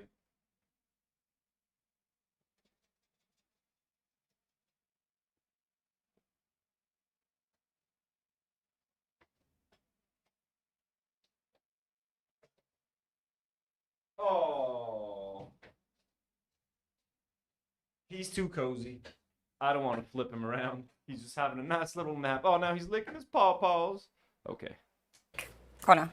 It's a link. And so basically, he jumped on with Megyn Kelly, and they are discussing the fact, if you go into videos, so this Megyn Kelly, Israel conspiracy. Just to give you guys a little more context into this conversation with Megyn Kelly, literally, no, not that one. The day before, he had this exchange with Megyn Kelly. He had gone to the Hamptons, I believe, for a Lazy Susan, is that a camera that I can control from here? I need to invest in like some kind of camera for them. Meeting in which Bill Ackman was involved, and we'll get to the details of that meeting in just a minute. But yes, we can go ahead and play this, please.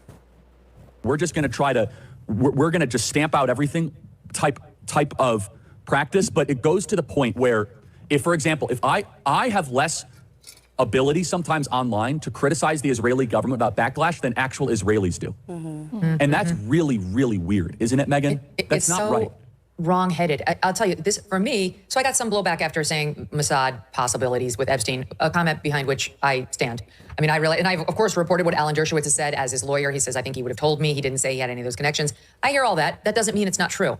I think all these things should be explored. It's one of the many things that should be explored around Epstein. But saying that, and also saying he might be a U.S. asset, et cetera, doesn't make you anti-Semitic. We're just going to try to, we're going to just stamp out everything type of. I think it's repeated. Thank you.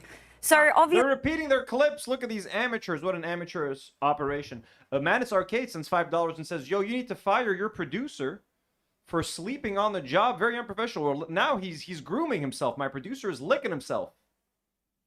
Jim D. Duker sends Maki more money. Says more Maki money. Maki, you got another $2, and I'm going to consider that that $5 donor from Madness as Maki money. So Maki, you just made $7. The Whimsical Wanderer sends $5 and says, Anthony, have you watched any Candace Owens lately? I'm not a fan, but she's investigating Charlie's death, and it's fascinating. I've seen snippets, and I saw that she's fucking getting millions of views. Like, she had 240,000 live viewers last time I checked it out. Like, it was fucking insane.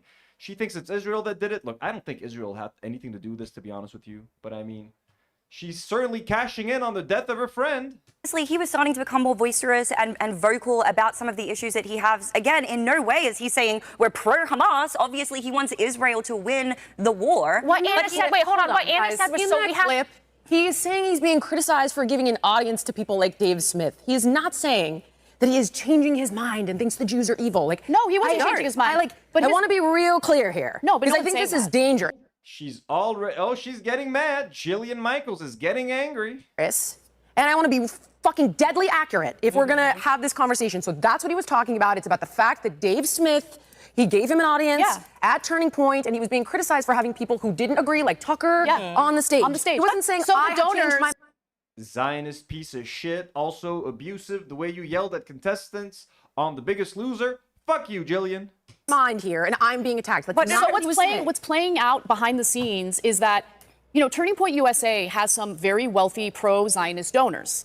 Those donors had a problem with the inclusion of Dave Smith and Tucker Carlson at that Turning Point, event earlier this year. Also, the fact that he was talking about Epstein. And the fact that he was talking about Epstein, yes. So basically, he's getting this pressure from donors, which led to that meeting in the Hamptons with Bill Ackman, because Bill Ackman apparently wasn't happy with it either. But you guys also have to understand that there is a trend now with young conservatives who are not supportive of Israel or not as supportive as previous generations. So you have young people who are part of Turning Point, who go to the Turning Point events, and they're constantly debating with Charlie Kirk about this issue. And Charlie Kirk wants to be inclusive. Like, the whole point of what he was doing was to engage in debate and dialogue. So he includes, Dave Smith. He includes Tucker Carlson, just different voices. And then he gets, according to them, hounded by the donors. So that hammered is a word that... Hammered, that's exactly. right. Hammered was a word that was And by the way, Connor, I sent you a video. If we could pull this up, this kind of addresses a little bit more about what you said. Also, just one more thing what that I Anna said was so critical a couple lines ago. You said the timing. We cannot forget the timing, because this is the day after. How do you think that summit went? Like, how do you... Cute pics of Bernie Sanders sends $10. Well, thank you so much for the generous dono, and asks, did you see the Hear Me Out post about you on Reddit leftovers? Lol. Nour did send me like a link or something. That was, hey, y'all have fun on there, okay? That's all I'm gonna say. Y'all have fun on there. But I mean, hey, I do love, it's a very sweet community. That's all I'll say. Haley D sends $5 and says, what would we do without Do Not Worry, folks? Worry. Well, thank you so much, Haley. What would we do without you, Haley? Our admiral. Our admiral. The admiral of the army, folks. Our captain. Our general. Admiral, I think, works best. Thank y'all. But yes, I have seen the link. Cute pics of Bernie Sanders. And thank you to everyone. Very flattering. He seemed annoyed by it, at the very least. Annoyed. Yeah. All right, let's play this.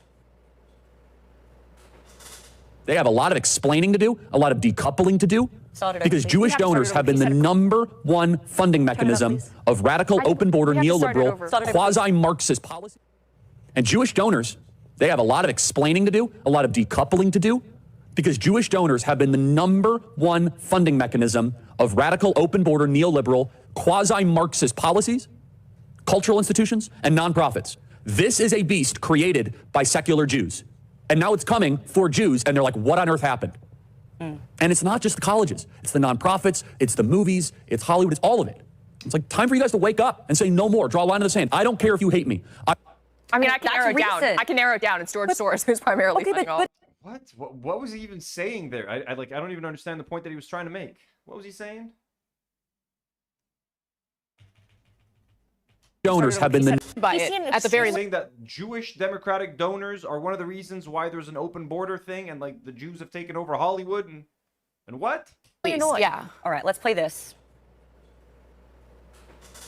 They have a lot of explaining to do, a lot of decoupling to do, because Jewish donors have been the #1 funding mechanism of radical, open border, neoliberal, quasi-Marxist policy. And Jewish donors, they're starting it over again. You ladies, come on. Your production is a joke. Value-tainment. They have a lot of explaining to do, a lot of decoupling to do, because Jewish donors have been the #1 funding mechanism of radical, open border, neoliberal, quasi-Marxist policies, cultural institutions, and nonprofits. This is a... So Jewish donors are the #1, okay, donors of like, for nonprofits and stuff, okay? Beast created by secular Jews. And now it's coming for Jews, and they're like, what on earth happened? But what's the beast that they created that is coming for the Jews? What is it that they created that is now coming for them? Charlie, explain yourself. And it's not just the colleges. It's the nonprofits, it's the movies, it's Hollywood, it's all of it. It's like, time for you guys to wake up and say no more. Draw a line in the sand. I don't care if you hate me. I mean, I can narrow it down. I can narrow it down. It's George Soros who's primarily funding all this. I don't know what the fuck he was talking about. I don't know what the fuck Charlie Kirk... It's kind of late here. It's, what time is it? It's almost midnight. Maybe that's why I can't understand what he's talking about. But yeah. Cool, Charlie. Cool. The Prowling Blacks. But what does that have to do with him being critical about what's going on in Gaza? Because he's been increasingly saying all of you liberal institutions that are now being killed off by your own Frankenstein, like these things that you created, wake up and pay attention. He was critical. So he was definitely critical of the pressure he was getting from his donors. Fair, but there's absolutely no evidence whatsoever, quite to the contrary. Well, apparently he was offered $150 million infusion into Turning Point USA, which would have then There's doubled. no proof of that. In fact, the opposite is true, and even PBD showed that on his show. I mean, but this came from a guy who writes for like radical. Max Blumenthal. We need Max Blumenthal Grey Zone. We have his reporting of PBD debunking this. I actually found his reporting to be fairly. PBD, oh, by the way, yeah, they work for PBD. So the person that they're talking about, PBD, pays their salary. They work. The show is on valuetainment. Okay, PBD, I'm an Assyrian. I talk to anybody. Hey, when people ask me how you make your money, I tell them, you know what I mean? I'm PBD. I do interviews with people. I talk to anybody. Nick Fuentes, Netanyahu. Incredible. I mean, play it was validated by Tucker Carlson. Play the clip, please.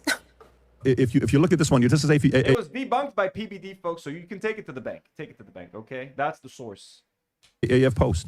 They said, according to multiple reports, Israel Prime Minister offered Charlie Kirk, Turning Point USA, $150 million in cash to adopt. Lucia, 38. Hi, Anthony. Hi, chat. Hello, Lucia. An even more pro-Israel stance. Kirk refused the money. If you go a little bit lower, look at the amount of views this thing got. 7.2 million views, 160,000 likes. Who's the And then AF there's another Post? post, Rob, if you can pull up the other one that says, right below it, that says, the journalist behind the report accusing Bibi of offering $150 million is Max Blumenthal, a man who used to work for the Iran-backed newspaper Al Akbar in Beirut and contributed to Al Jazeera. The journalist behind the report accusing Bibi of offering 150 is Max Blumenthal, a man who used to work for the Iran-backed newspaper Al Akbar in Beirut and contributed to Al Jazeera. Why is it that every time we track down a lie, we end up finding people connected to Qatar or Iran behind it?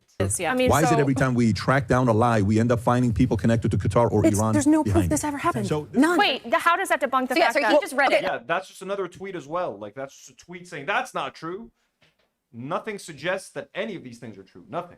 Where's your proof that $150 million was offered from Bibi Netanyahu? No, I'm referring. Where is Wait, the proof? Please do not get No, because I didn't want to cover this, and you guys insisted. And I Because told that's you, what the you cover this marketplace is shit, I'm talking going to about. rip you apart. Where is the proof? We're not that saying that- Ooh, there we go. The Zionist boss lady is angry.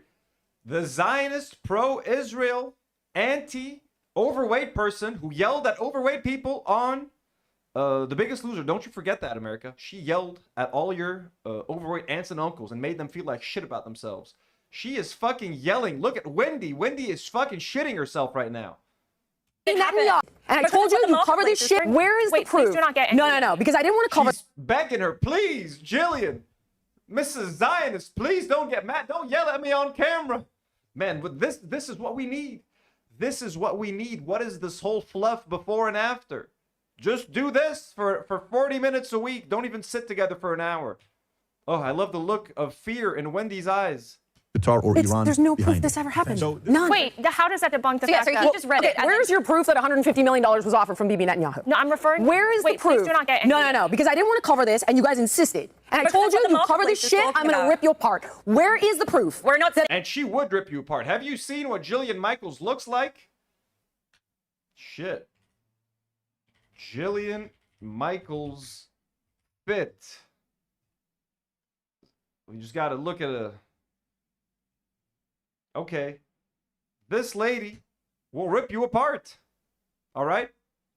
Be careful, Lindy. Lindy, not Wendy, Lindy.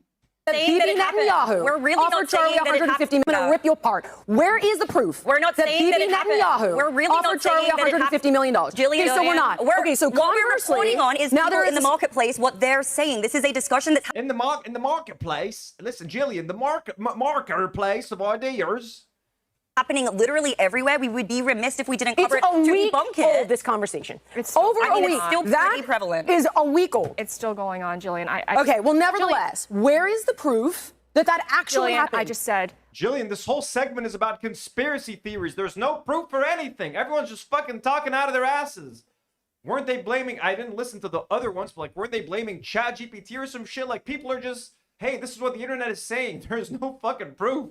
Where's the proof that the earth is flat? Where's any? There's nothing. They're just having fun. It's supposed to be a fun segment, you Zionist freak. According to this guy's reporting, he was offered $150 million. Okay, that was wasn't it also also corroborated by that- Candace. It was corroborated by Candace, and not only that, by Nick. And also okay, that okay, case because that's, listen, I like Candace. She has, people from his own team have said he has not seen her in years. And yet last year they were on tour together. Last year they were on tour together. Wait, Why no, does no, he bump that wait, if instantly? you want to talk about people on last his team, time they've been on camera together was Andrew, his 2023. president. No, it was last Wait, year. hold on, They have a Andrew, tour that guy together. was Okay, okay, guys, everybody let's on calm his down. team Let's just calm down has for a second. subsequently said this is not true. No, they His never. pastor, They actually. Colvin, This is again. Stop making me root for Anna. I used to be a big fan of TYT back in the day, and I know what Jank and Anna have been doing lately. I know. We don't got to get into it. But right now, yeah, Anna, the way she's sitting down, she's like a professional. She's losing her mind. She's fucking shitting herself. Amy, look, credit to Amy's in her own little world. Amy's in her own little world, but Anna's trying to take control of the situation. She's been around worse, man. Anna's been around a bunch of screaming fucking freaks. She works at TYT, bro. She's around Cenk all the time. Like, I used to love Cenk as well, but Cenk is not a calm man. He's an angry Turkish man who gets very passionate. And Anna gets very passionate herself, bro. She yells at people and tells them to fuck off all the time. Like, she's been through this shit. Eric Bolling, all of them are like, yeah. Okay, Eric Bolling thought that he had 2 daughters. Okay, so I'm not going to. Okay, Andrew Colvett. The narrative is not true. Charlie has a cordial relationship with Ackman. There's no black, no intervention. Nothing like what Candace is suggesting. That same Andrew said that Candace and Charlie remain friends. I just want to He's saying this is not true. But they were literally touring together last year. Nothing like what Candace is suggesting. What does that have to do with their what friendship? does that have to do with you? What does that have to do with their friendship? He's Jillian, saying what Candace is suggesting. I can't engage with you if you don't He's calm saying down. what Candace is suggesting is not true. He's talking about her suggesting Israel killed him. We're talking about 100. Please do not conflate the two. Okay, well, unilaterally across the board now, we've got multiple accusations. So are they talking about, what are they talking about? Are they fighting that, like, why is Candace blaming Israel? That all pile up to the same exact. No, I think it's the furries. It's the furries. I think it's the furries. But a lot of people. I don't know, and I don't look. There's for those who are saying evidence to suggest none. Okay, you're saying, guys, can we just stop for a second? This is ridiculous. This is absurd. Like, this whole thing is ridiculous. There are 2 things being conflated right now. There are conspiracy theorists who think Israel. Anna taking control. Anna taking control of this conversation. Take control of your city, Gotham. Take control, Anna, of the conversation. Jillian Michaels is trying to ruin your show, Valuetainment. Are you not value-tained? Oh, Batman, I'll break your back. Now you have my permission to die. Anna Kasparian, take control of your city. Did that sound like Bane? I don't know if it sounds like Bane through the microphone. Killed Charlie Kirk. They have yet to provide a shred of evidence proving that. Yes, the furries did it. Amy Dangerfield was right. End We're of not story. talking about that. I am talking about something entirely different. talking about that. No, we're not. Hold on. Oh, you Let were me talking finish about my that. fucking thought. Okay? The real issue here is that before. It is getting spicy. It is getting hot and spicy on her take. Let's rewind a little bit. Let's enjoy these moments. End We're of not story. talking about that. I am talking about something entirely were talking different. about no, that. we're not. Hold on. Oh, you Let were me talking finish about my that. fucking thought. Okay? The real issue here is that before most people even knew that Charlie Kirk was dead, you have Netanyahu giving multiple interviews talking about how, using the fucking moment for his own political purposes, like the fucking That's ghoul that he totally is. Let me finish my point. than him killing Charlie Kirk. Hey, let her finish, fucking Jillian. Jesus. Did I not never just? said that. I literally Okay, so now we're just gonna make a Let me finish sidebar my to- point, Jillian, because none of us can finish the damn point without someone else jumping down your throat. I don't think that Israel killed him because there's no evidence of that. But I had a problem with Netanyahu exploiting an assassination in this country for his own political means and purposes and lying about the nature of his relationship with Charlie Kirk. Because Charlie Kirk didn't like Netanyahu, just like any warm-blooded American shouldn't. Netanyahu is a bad guy. And he wanted to make it seem like, no, we were all great. We were good. We had a great relationship. Little did we know behind. So she's making some good points. I don't want to pause and interrupt because she's making some good points. And hey, we know Israelis did a whole mural. There's Charlie Kirk murals in all over Israel, folks. I am Israeli and this is my art. Look, I love Charlie Kirk.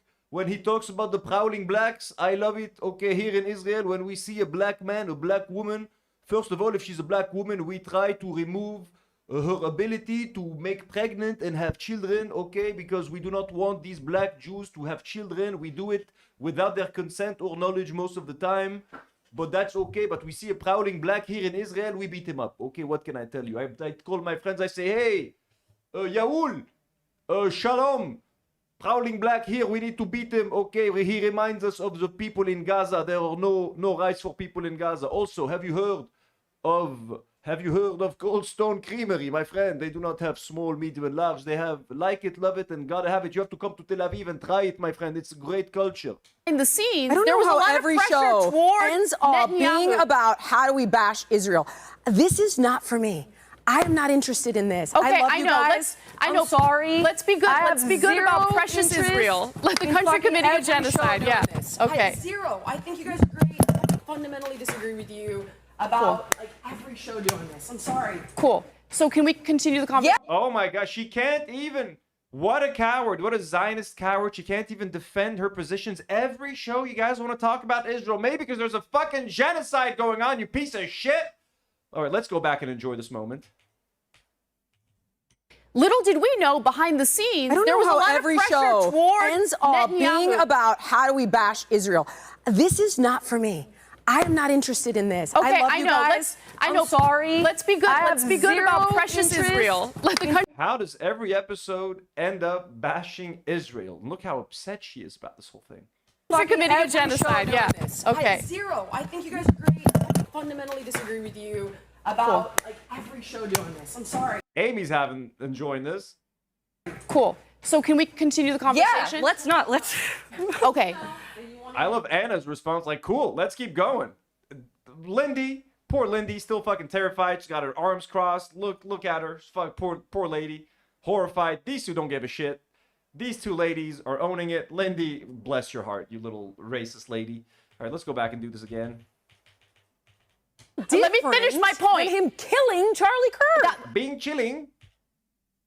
Like the fucking ghoul that he is. Let me finish my point. Him killing. I mean, she didn't let. I'm sure Anna was going to say the fact that Netanyahu was out like tweeting about Charlie Kirk's death just made him look suspicious. It was like when, the Stephen King, right, talked about like, oh, the Epstein list, that doesn't exist. It's like, why are you talking about that? Now you just made everyone think that you're on the fucking Epstein list. Like, you know what I mean? It's like Netanyahu, oh, whoever killed Charlie Kirk must be a truly horrible man. We love Charlie Kirk. We definitely had nothing to do with it. Israel didn't kill him. It's like, you're just making people think you had something to do with it now. That's what Anna was trying to say. But if Jillian Michaels could shut her fucking Zionist face up for a second, she'd hear her out. But no, you can't keep insulting Israel. Charlie Kirk. Did I not just said that. I literally So now we're just gonna make Let a me finish sidebar my point, Jillian, because none of us can finish the damn point without someone else jumping down your throat.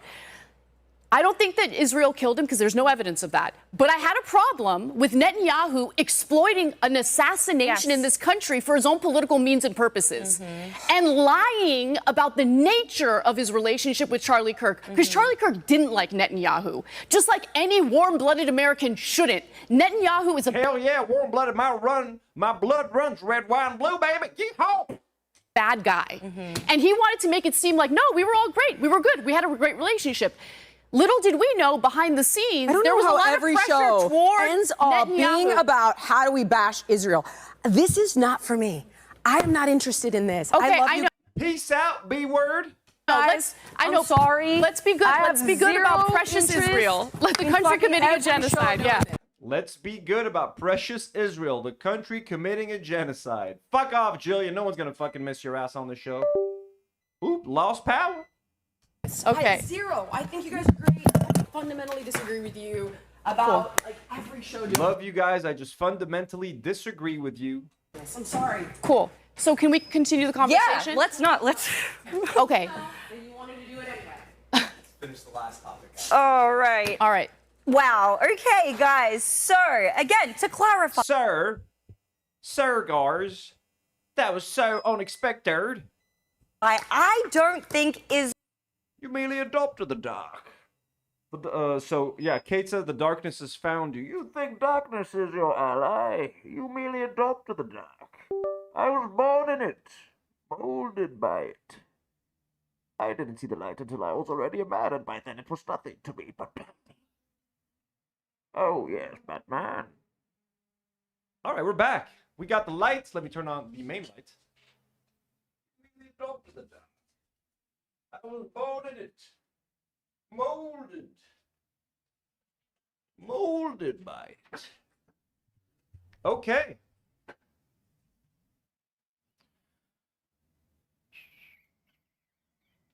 Fixing the AC, hell yeah. All right. Israel did it. And you know, want to know what's crazy is the person who is labeled the. Oh, so someone said finish the last topic? Like every show doing this. I'm sorry. Cool. So can we continue the conversation? Yeah, let's. Okay. You wanted to do it anyway. Finish the last topic. All right. All right. Finish Wow. the last topic, guys, and fuck off and go home. That's so fucking Okay, awkward. guys. So, again, to clarify, I don't think Israel did it. And you want to know what's crazy is the person who is labeled the #1 anti-Semite out. Jim D. Duker sends $5 and says, this garbage is just more evidence we need a Nour and Karine podcast. There is a lack of strong female-led podcast folks out there. And Nour and Karine show would be classy, okay? Not like this garbage. There, who has been anti-Semitic for the last 10 years, Nicholas Fuentes, has come out and said there is no evidence that suggests that Israel did it. And that's actually what I was literally just about to show. Oh, Nick Fuentes, I love their sources. Hey, PBD said it wasn't Israel, and Nick Fuentes said it. So what do you want from us? What do you want from us, all right? And Luigi Mangione. All right, enough of this. That was lovely drama. We love it.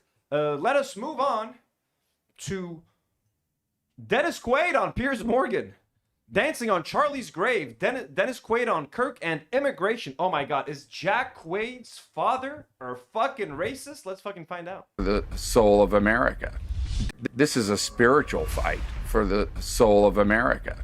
Dancing on Charlie's grave. I wouldn't even call these guys leftist or Democrats. I call them ghouls. You called me. God, you're the ghoul, Dennis. Have you guys ever watched Flight of the Phoenix?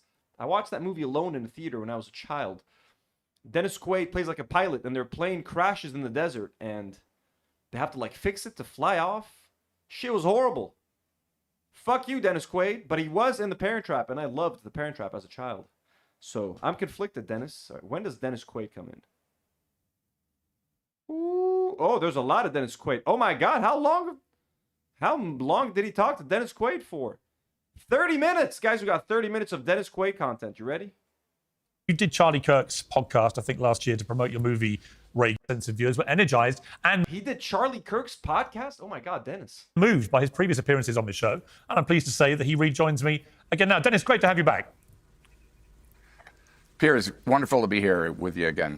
Thanks for having me. You know, I was really keen to talk to you because you did Charlie Kirk's podcast, I think, last year to promote your movie, Reagan. So New York Anthony says, I hope his son doesn't share these views. I like his acting. Exactly. Jack Quaid's cool. Everybody likes Jack Quaid. He's on The Boys. He was just in a movie. What's it called? Novocaine or something? I didn't watch it, but like I heard it was decent.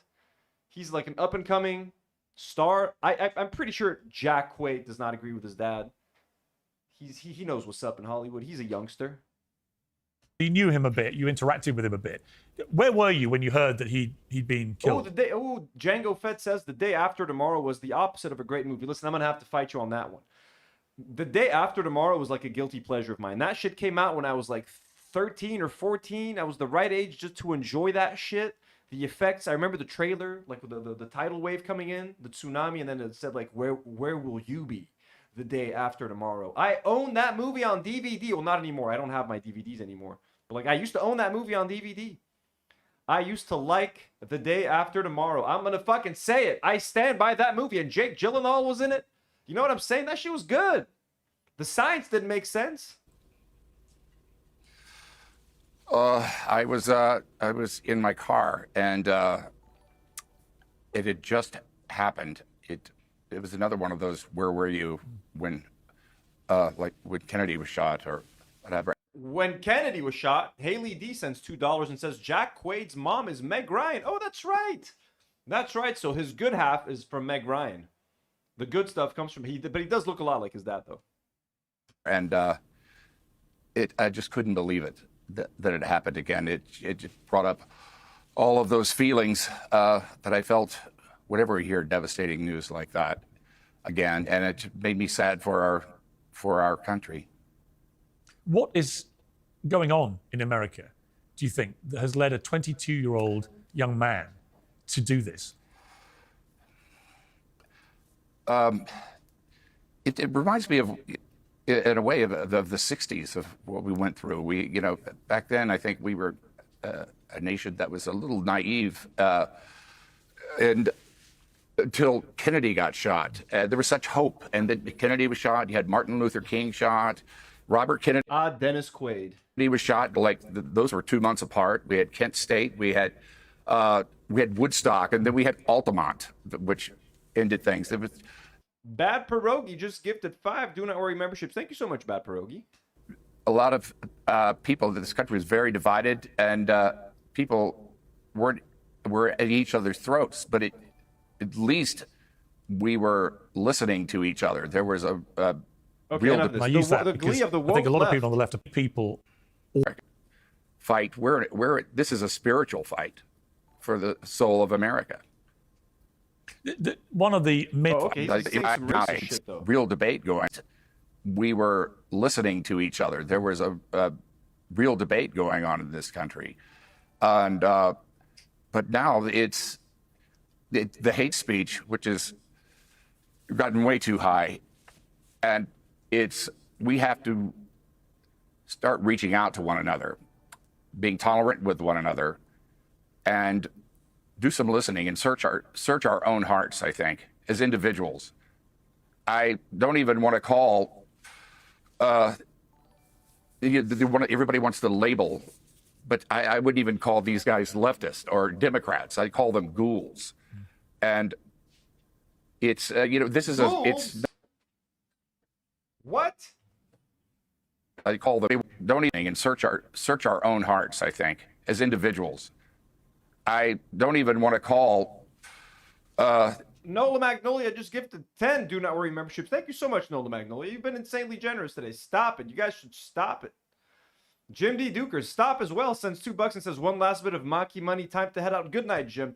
I was just about to tell you to stop. Good, everybody. Let's wish El Mukhtar, Jim, a good night. Thank you so much, Jim. We love you. Everybody wants to label, but I wouldn't even call these guys leftist or Democrats. I call them ghouls. Ghouls. And it's this is it's not more than a political fight. This is a spiritual fight for the soul of America. One of the many incredibly awful things that's happened since Charlie Kirk's death is the glitch. It's a fight for the soul of America, folks. Is it going to be white or is it going to be filled with prowling blacks? That many people on, I think, predominantly the woke left, and I use that because I think a lot. Oh my God, Piers, it's so fucking cringe. The woke left, the woke mind virus. A lot of people on the left are perfectly decent, liberal people who abhor violence and have humanity. So there is a difference, but there seems to be a strain of this woke left who've lost all sense of humanity, and they gleefully post videos. And these are professors on college campuses. These are doctors, nurses, teachers. These are people in real positions of authority, some of them making decisions about saving people's lives. And yet they want to be seen publicly, gleefully celebrating, joyously, the murder of a 31-year-old man who went out of his way to debate with anybody about anything. What does that say about where we are in modern life? That's the most perplexing thing. That's the thing that caused me the most heartache, to see people posting and they're literally dancing. I mean, look, people that are like actually celebrating the murder, that is fucked up behavior. Like, hey, I'm glad he got shot. There should be more of this. That's crazy. That's crazy talk. But people that are just expressing that, like, hey, he was kind of a shitty person, so don't expect me to mourn him or don't expect me to participate in this making him a martyr and all that bullshit. I completely agree. You can sit there and be like, hey, he was a piece of shit. Shouldn't have happened. You know what I mean? But he was kind of a piece of shit. And what he stood for was kind of shitty. And don't expect me to say anything nice about the guy. I think that is completely fair. Or people showing some of the fucked up things that he said or highlighting the fucked up things that he said to show you like, hey, this wasn't a bad guy. I think all of that is okay. All of that is fair game. I think where it gets kind of fucked is being like, hey, I'm glad that happened. I think that's fucked up because that is just... You can't be for that because then it happens to people that you like, and then what are you going to say then when you celebrated the death of someone that you disagree with?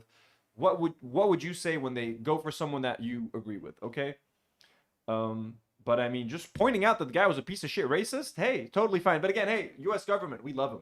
TSA, let me through, please. Nola Magnolia sends $5 and says, my mother is rolling in her ashes. She loved Dennis Quaid, so in her honor, I donate. Oh, I'm sorry to hear that, Nola. Listen, I'm sure my mom loves Dennis Quaid. My mom loves Richard Gere. I don't want to know what the fuck he says. Is Richard Gere pro-Palestine? Can someone check? That'll make my mom happy. He's my mom's crush.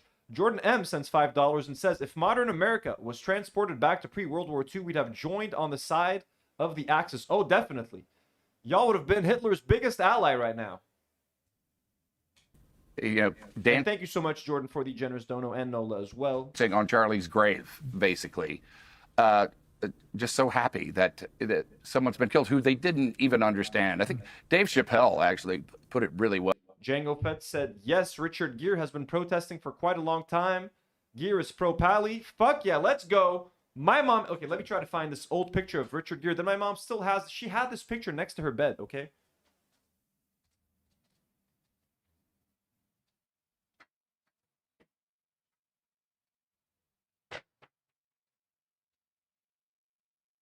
This is how much my mom loved Richard Gere. She had this photo of Richard Gere in the house. Okay, look, he was a pretty handsome man. Let's give him that. Pro-Palestine. W's in the chat for Richard Gere. W's, and she had another smaller one, like right by her, like nightstand. Isn't that fucking crazy? Look at that. W's in the chat for Mr. Gere. W's in the chat for my mama. Good taste.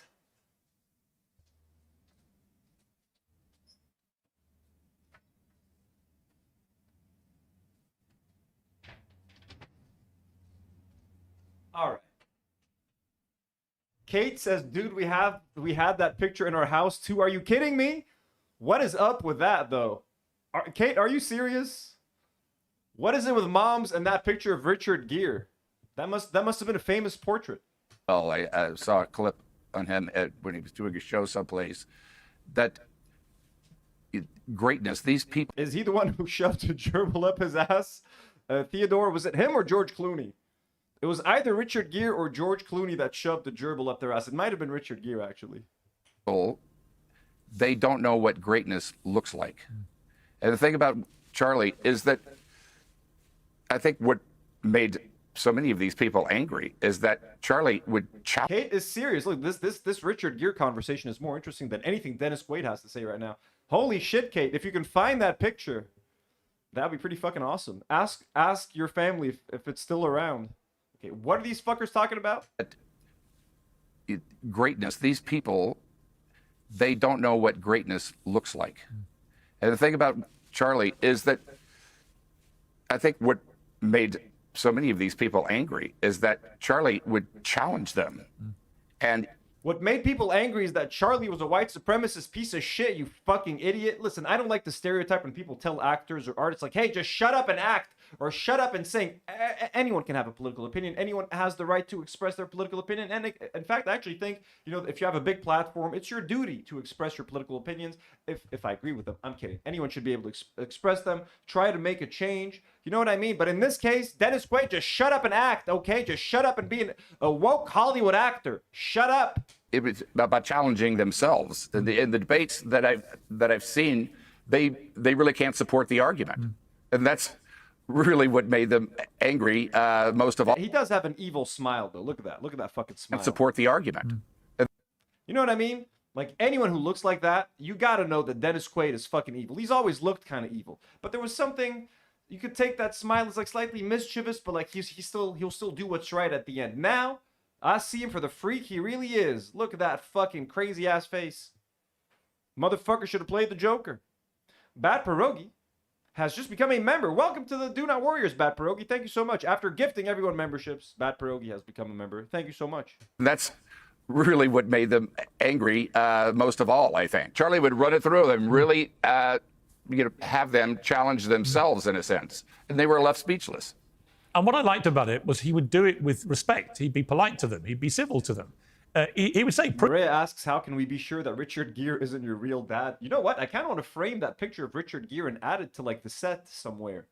That would be kind of funny. Richard Gere will be with us forever. And if anyone asks, we'll have a nice story to tell about Richard Gere. Prove me wrong. Come on, come down.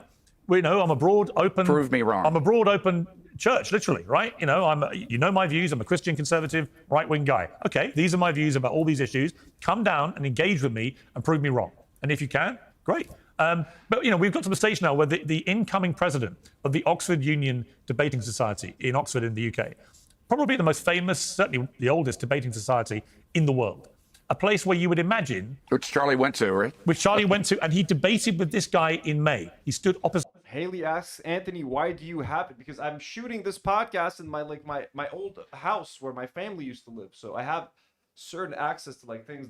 This was my old like parents' bedroom where I'm filming now. I've converted it into my studio. So there's a closet here. There's still some of the shit they left behind. And I never knew, like, all their shit is packed up. I just never knew what to do with this fucking Richard Gere picture. So it's literally, like, in my closet next to my shoes. So I think it's time to frame that sucker. At him and debated with him. And that guy, that incoming president, was straight out the traps when he heard that Charlie had been murdered, saying, LOL. He found it hilarious and let's effing go. That was his reaction. And this is the guy who's going to be president. Well, I hope he won't be. Not because I believe in cancel culture, but because I do believe in accountability for things you say. It is completely ridiculous that the president of a debating society would Who said what?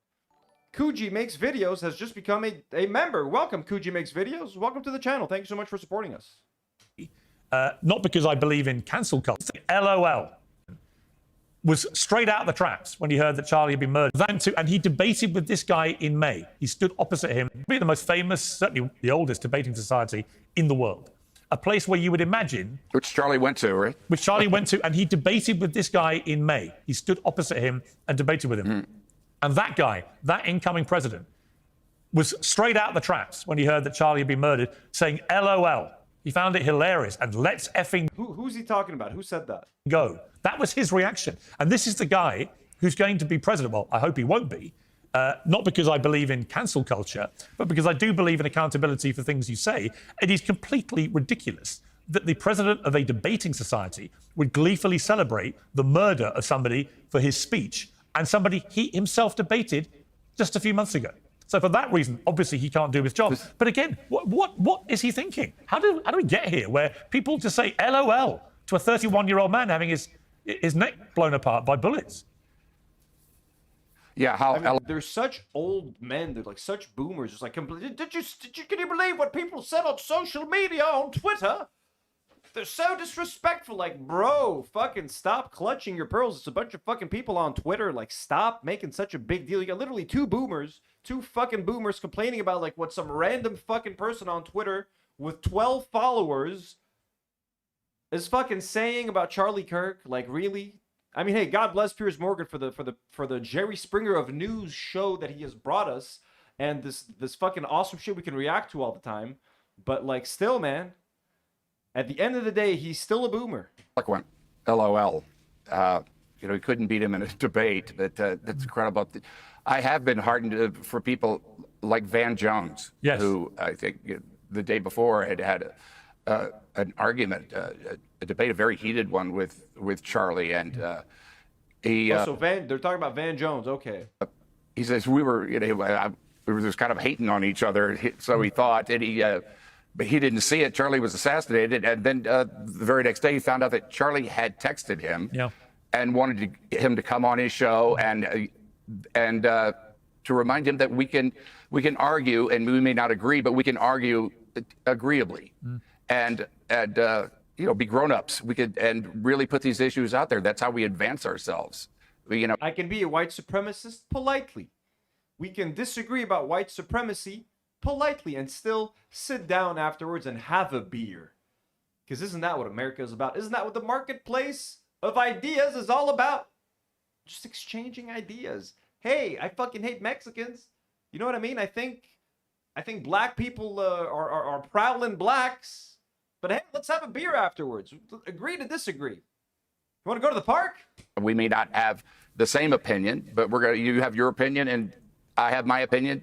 But if you argue it through, you're going to advance the issue. You're going to start. There's another opinion that's out there that we can get to. We're all trying to get to the truth of this. Yeah, I mean, the whole point of this show, Uncensored, is to get people who have different opinions. The thing about Van Jones, he went on air after he found that text, and he was really visibly moved by it. I really appreciated that, coming from what they call the other side. It made it a very human issue with him, and that's the effect that Charlie had on people. Really, he hit them in the heart. It's like almost like you were. It was a surprise. The emotion. It's so weird to see all these like middle-aged, just white people upset that like this fucking racist freak got killed. Like it's a tragedy. No one should get publicly executed, especially not for debating and shit like that. But I mean, come on. Like that's what Charlie was all about. That's what it was like. It's like, dude, come on, man. Like just Get a hold of yourself, man. Okay? It wasn't a good person. Like, can you imagine if a good person actually got killed? Like, what these people would fucking do? Like, what if someone that actually was trying to change the world for the better got killed? Like, Charlie Kirk is gone. A fucking racist, white supremacist podcaster. That's what happened. That's what happened. They're making it sound like fucking MLK got shot or Jesus. Push it hard. It's like, and that's the effect that Charlie had on people, really. He hit them in the heart. It's like almost like like Americans are so starved for people to look up to. Like, do you have no idols? Is there no one you could look up to and learn from or something? That like Charlie Kirk, like there's such a void in male role models that like Charlie Kirk fills that void. Andrew Tate, Sneeko, the Nelk Boys, like Americans have the Nick Fuentes, like Americans have the worst fucking taste in people to look up to and content and all that shit. Like, what is going on? you were. It was a surprise. The emotion. Kelly Marie Appleby sends a £5 donation and says, "Lol, Piers doesn't believe in cancel culture, except for the time Meghan Markle rejected him romantically. He was all in on the canceling then." Oh yeah, wasn't he obsessed with Meghan Markle? I remember those times, fucking weirdo. Noxolato sends a $5 and says, "Funny how the right wing calls cancellations as accountability when people have always said this when they cancel Colleen, Jeffree Star, James Charles, etc." Right? The right loves cancel culture. They love canceling people. And they're the biggest snowflakes. Like they fucking got rid of Jimmy Kimmel for making a joke about Trump. Like they're the most pathetic individuals out there. Thank you so much for the dono, Noxolato. That came up in people, how he touched people's hearts. Or if they weren't inclined to that, he brought up anger in people, but he brought up what was going on in you. And Bill Maher is another who is, over the past months, I don't really agree with Bill Maher most of the time, but he has an open heart. That's what we have to have. We have to start opening up our hearts. Yeah, I completely agree. U.S. national debt is more than 37 Pussies! What are we selling today, Piers? Ooh, Birch Gold Group. $1 trillion. And these are on precious metal IRA specialists. Certain text. When I was young, there was Piers got to pay his bills just like the rest of us. No social media. It's about just, when I was young, there was no social media. There was no internet. But I remember in my teenage years, regularly having ferocious arguments with people at school, in the pub, but the idea that this would fester and that we would then hate each other to the extent where we'd have to want to kill each other was just total anathema. I mean, that was just not, it was never in our minds. Next day you'd have a laugh and you'd get back on it. And they're making it sound like everyone's out there killing each other right now over political disagreements. It was one fucking freak that killed Charlie Kirk, and some people tweeted about it that like they didn't give a shit. Stop making it seem like people are out there. Everyone's killing each other over these disagreements. The left truly can't take the criticism. You say something about the left and they'll just kill you in the street. It's like, come on, man. Kyle Rittenhouse, like, come on, man. Agree to disagree. That ability to agree to disagree, which is the fundamental bedrock of free speech, actually, when you think about it. It's not about two people agreeing with each other. That's not, that is free speech, but that's obvious. It's about the ability to listen to a view you completely detest, but accepting that someone has a right to have it. Yes. Right. You could maybe put yourself in that person's... Compelling. Wow, what a conversation. Free. You should have the right to have your own opinion without the fear of getting canceled. Great stuff. It's 2025, Piers. Like, stop. Change the subject. Agreeing with each other. That's not, that is free speech, but that's obvious. It's about the ability to listen to a view you completely detest, but accepting that someone has a right to have it. Yes. Right. You could maybe put yourself... Compelling stuff. He's like, wait, what the... Like, he doesn't even know what the fuck to say, but he took like a second to pause there. Like, oh, yes, that obvious statement, Piers. Have it. Yes. Right. You could maybe put yourself in that person's shoes and roll that argument around, and let's talk about it. Let's talk it through. And let's stop killing each other, Piers. That's all I want to say. I'm here, Dennis Quaid, Hollywood actor, star of The Substance, star of Flight of the Phoenix, star of The Parent Trap.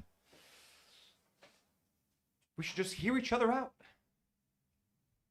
Maybe it change each other's hearts, or at least we're talking to each other and make each other human. Yeah. In that way.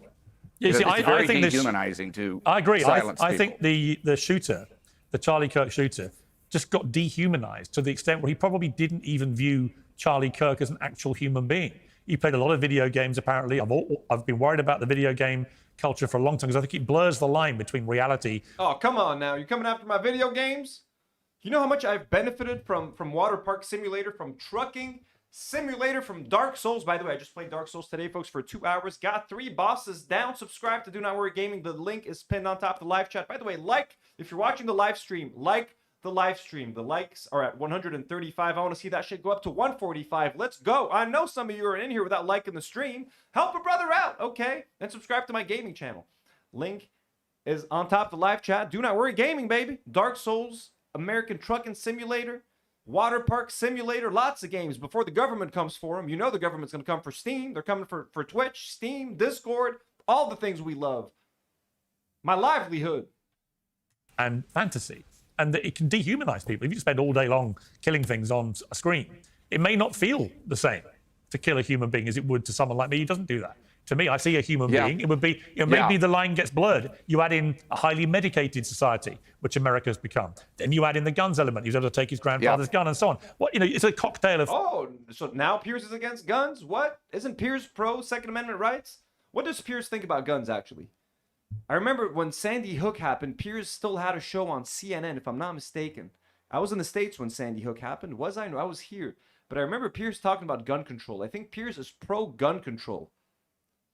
Fucking woke, DEI, fucking snowflake. You want to take away our guns, Piers? Things, I'm sure. But it's also true that I think social media is amplifying into people's heads a lot of stuff in a way that is very dangerous. Not least calling everybody a fascist, Hitler, Nazis, and so on. It has to permeate down, where people hear this enough times and they start to think, well, if they are Nazis, we have to stop them. Bro, the problem isn't people calling people Nazis. The problem is people doing Nazi things. The problem is ICE. The problem is fascism. The problem is Trump deploying the military in Washington, D.C. The problem is the U.S. government wanting to check your social media to see if you criticize Israel, and then they're going to revoke your passport or your right to travel, okay? The fascism is cracking down on university protests. Fascism is deporting lawful U.S. green card holders like Mahmoud Khalil for expressing their opinion on campus peacefully and lawfully. That is what is happening in America right now. Sending citizens back home, sending them into fucking prisons in Guatemala or Venezuela. Please correct me. Right. I mean, of course, we all thought about this. If we'd had the chance to kill Hitler during that time, would that have been justified? But these code words. Would you not kill Hitler if you had the chance, Dennis Quaid? Is that what you're saying? What are you saying about Hitler? That have been justified, but these words of we all thought about this. If we'd had the chance to kill Hitler during that time, would that have been justified? But these words of these yes, it would have been justified. Code words. They're code words, is what they are, and it's in an echo chamber. With one side, you people like AOC and Crockett, who I've seen, every chance they get, it's to get on air, and they get a lot of TV time for it, and they double down on the hate speech. I would have loved to have seen them debating Charlie Kirk. You may have been surprised that they may have had their heart touched as well in the end, because they may have had their hearts touched. Dennis Quaid, what the fuck is happening now? Now, if you debated Charlie Kirk, you walked away with a touched heart. Did you not watch the Jubilee shit, man? No one walked away with a touched heart, I think, after talking to Charlie Kirk. Like, what is this bullshit that we're doing here? Let's stop trying to whitewash the man's reputation. Debating with Charlie, you essentially, it was like interacting with a saint, okay? You walked away a changed person. You saw the light. You saw God after talking to Charlie Kirk. He leaves me speechless. The example that he was to everybody. He was willing to go into the lion's den in college, a guy who, didn't have a degree, went to Oxford in debating the best there was. And it wasn't about his ego to, I got you, I got you, I got you. It was about really bringing us all together. It was about being a uniter. And the words of Crockett and AOC, it's about keeping that divide that they want to keep us divided because that's all they have to define themselves. Yes, the Democrats want to keep us divided. That's true. I mean, look, the Democrats do also want to keep people divided. It's both sides, you fucking idiots. Okay? It's not right versus left. It's not Democrats, the leftists, the liberals versus us. I mean, it is. You guys are fucking fascists for the most part, but it's the poor versus the rich. It's class war. Okay, it's the 99% versus the top 1%. That's what it should be. The top versus the bottom. Okay? You're all distracted, and you're more than happy to be distracted. You fucking. He looks so fucking evil. Jesus fucking Christ, man. Jack Quaid. It sucks being Jack Quaid right now in Hollywood. It's a very powerful moment in the Charlie Kirk memorial, I felt. But there were several, but particularly his widow, Erica, saying she'd forgiven the killer. Oh, powerful moment. Powerful stuff, Piers. You're a man of faith. What did you make of that moment? That's what Jesus tells us to do.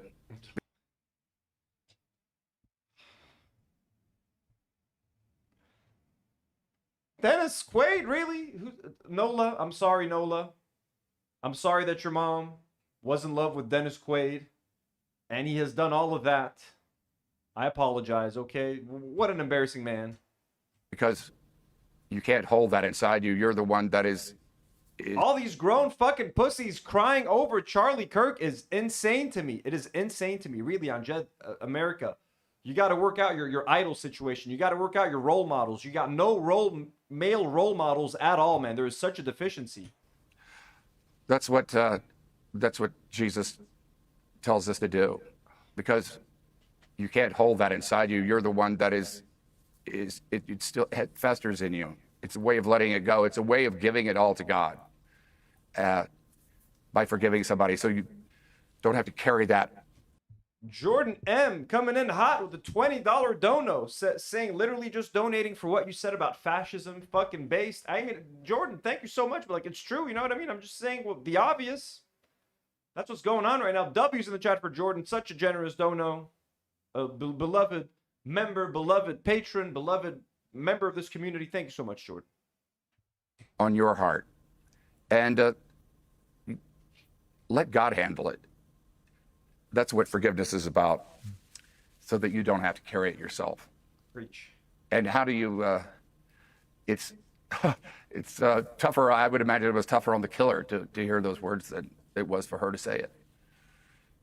Do you think you could forgive somebody for doing something like that to your family? It's really hard. We're all human. Like that to your family? Say it. Do you think you could forgive somebody for doing something like that to your family? It's really hard. We're all human. We all want to strike back. And we don't know until that time comes, now, do we? But it was, she was right. That's what Charlie would have done himself, I think. I mean, look, I would not forgive the person, but like, what does it mean for her to even forgive him? If she actually forgave him, that means they need to let him loose on the street. Okay, you forgive him. If he's still going to get the death penalty, I'm sorry, the forgiveness means shit. He's still getting killed, okay, for what he did. If you truly forgive him for what he did to Charlie Kirk, that guy's got to go be let loose on the streets of America. That man, the killer, Charlie Kirk's killer, if he truly is forgiven, then you must let him go. He must roam free, exit the prisons and into the streets of, was it Arizona? He should be back there. That's all I'm saying. If you really forgive the guy, he's got to go free. Kelly Marie Appleby sends £5 and says, I'd just like to give a shout out and salute to the girl on Jubilee that shuddered and told Charlie how creepy his smile was. She spoke for all of us. That was a very viral moment. And that smile, I'm going to miss that smile. If I'm going to miss one thing about Charlie, it's the smile memes that were all over the internet.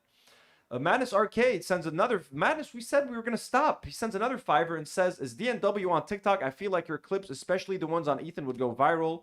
Call it Do Not Worry Talk. We are on TikTok, and I gave up on TikTok many months ago. It wasn't helping the channel grow.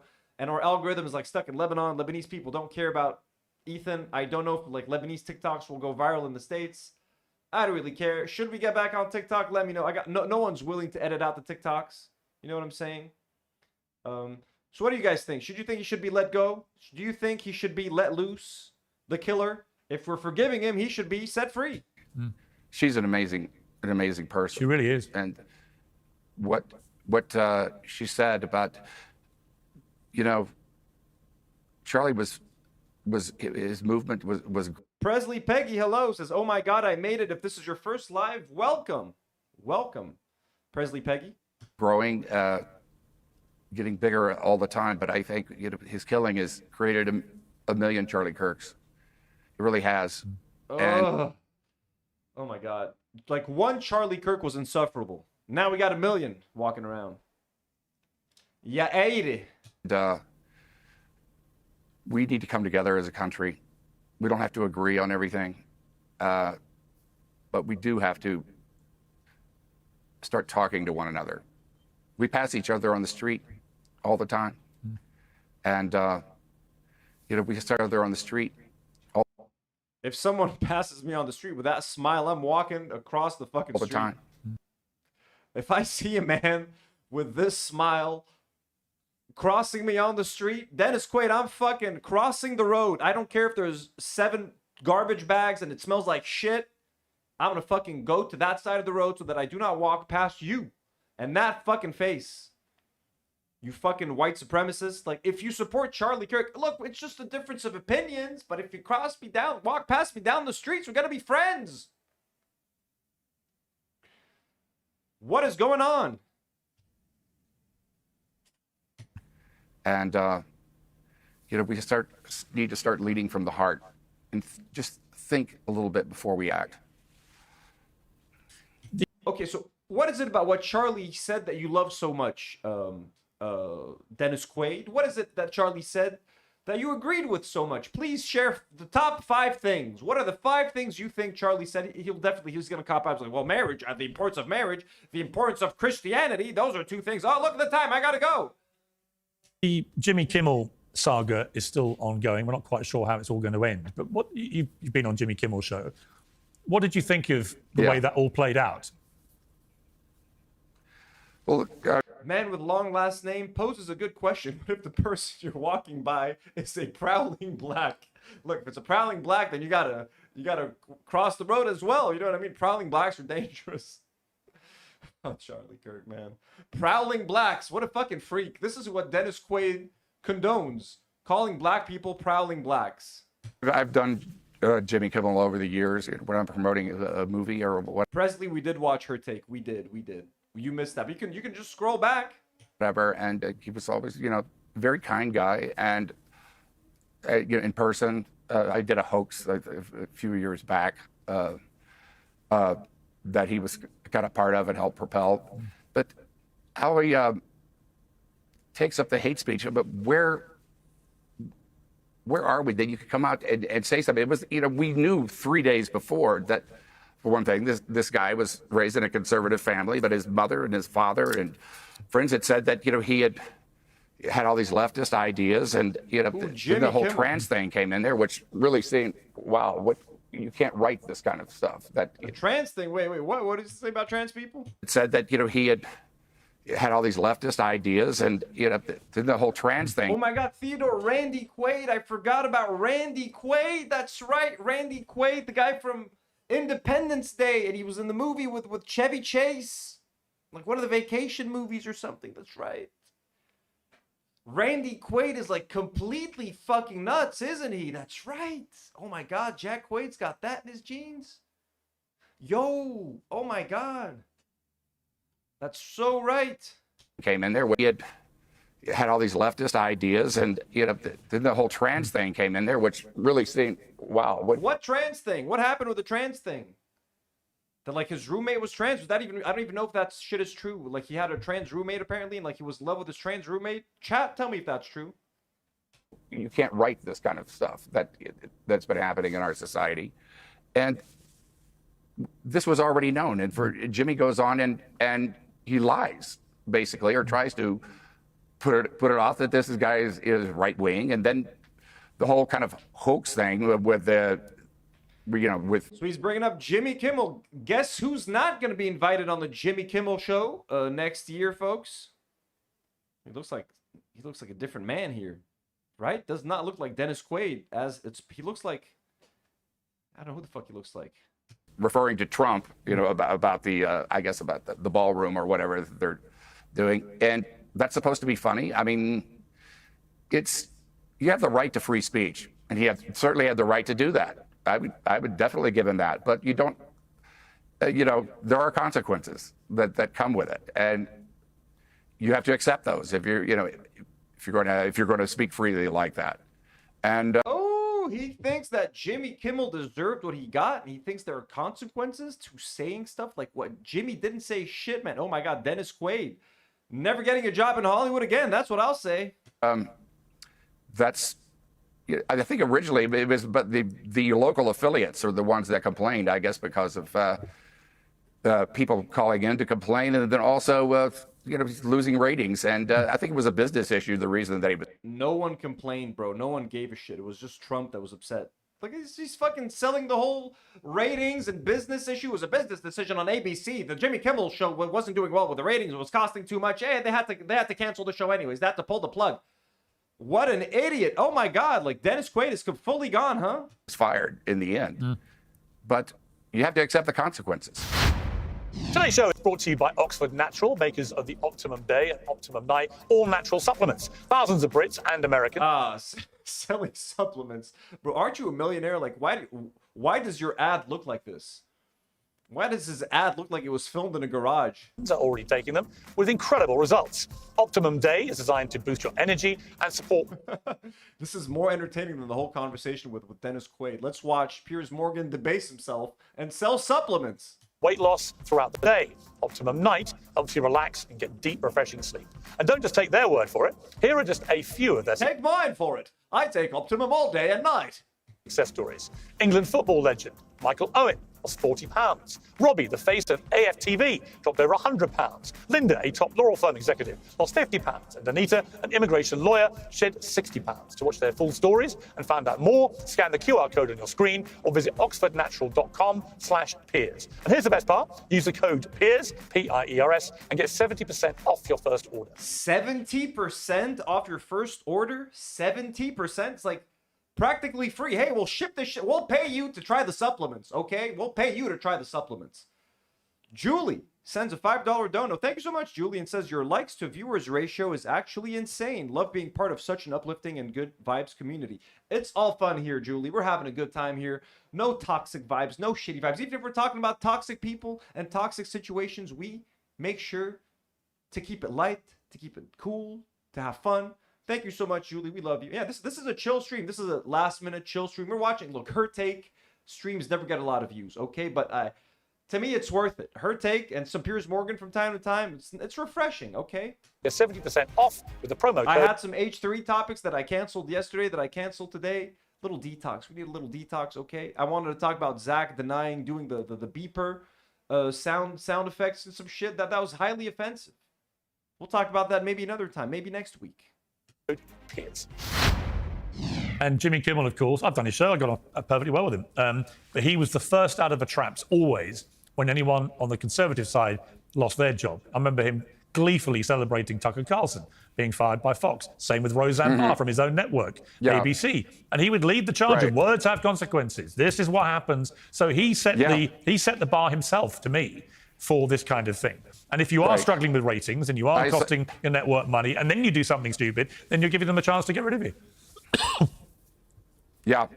I saw him going on about Paul Pelosi and when that happened, when he was taken hostage by that guy with the hammer, and asking where was anyone who was conservative, where was their compassion for this guy? Right.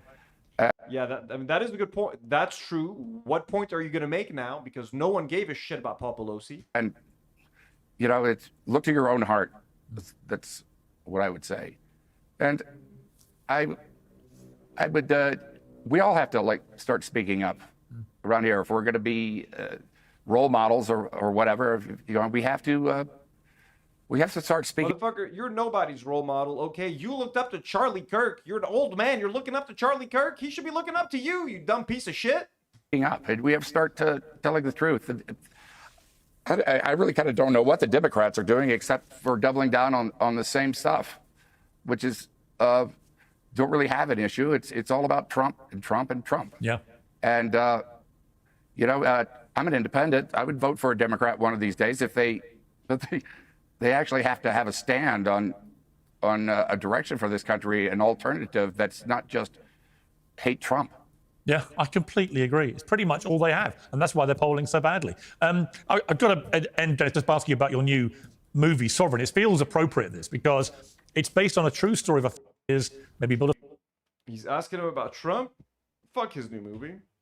If you're undocumented in America and you commit a crime, you Immigration. Let's see Dennis Quaid's thoughts on immigration. That'll be fun. should be deported. But there is a real battle. You talk about the soul of America over people who may be undocumented but have been in America for a number of years, maybe built a family, paying taxes, contributing to society. And this sort of imagery of ICE agents running into Home Depot and grabbing people like that. Where do you sit with that? Do you feel it's gone too far? Do you feel comfortable with that kind of thing? I've had experience myself. My housekeeper, who was in this country for decades, undocumented, really, because she had her sister's driver's license in order to get around, and found this out. This was back in 2016, and she was really afraid of Trump getting elected because she would, be thrown out of the country. She thought, and she lived in fear. And I said, so are you going to have some empathy, Dennis? Let's see what he has to say about this. He has personal experience. It has touched his life. No, what we have to do, Josie, is we have to do things right. So I sponsored her. We went through the process and we got her documented. We got her a green card, in fact, to be here. And she's going for her citizenship right now. And, after a year or 2 years later, or 4 years later, she wanted to get her citizenship because she wanted to vote for Trump in the end. But most of oh my God, bro! What a fucking shit story. I'm sorry. Your housekeeper sounds like an idiot, man. We did it the right way. We went and we got her a green card. Okay. Yeah, not all undocumented workers work for Dennis Quaid. Not everyone has Dennis Quaid to go get them a green card. Okay, most of them are working for people that are happy that they're undocumented because they get to pay them less and they pay them under the table. They don't have to pay taxes for them. They have no interest in getting these people a green card because if they get these people a green card or a citizenship, they have to pay them more money. Okay, so lucky for her that she had a Dennis Quaid who was willing to go get her that green card and citizenship. Most people are not going to do that for their undocumented employees. Dennis? A year or 2 years later, or 4 years later, she wanted to get her citizenship because she wanted to vote for Trump in the end. But most of the Latino community that I know they're great, hardworking people. They family values that they. Medea says housekeeper probably just said that to keep her job with him. Well, definitely, most likely, right? Oh, so I was gonna make a racist accent. Actually, fuck, I'm gonna do it. Actually, no, I'm not gonna do it. We have actually, I saw a pretty nice comment. Rave says, "Man, I have the same glasses as Anthony, and I didn't know if they looked all right, but he rocks them. I feel better about my choice now." Well, Rave, I'm sure your glasses look great. I was just gonna do like the Mr. Superman no here accent. Okay, from Family Guy. It was. I don't know if it's racist. If it's racist, let me know in the chat. Oh, Senor Quaid, I will certainly vote for Trump. Oh my God, I will vote. I will vote for Donald Trump. Oh, Senor Quaid, I will vote for Trump. I vote para Trump. Para Senor Trump. Gane dinero para su escuela. They agree that about these people that are coming in undocumented, jumping the line, getting their jobs.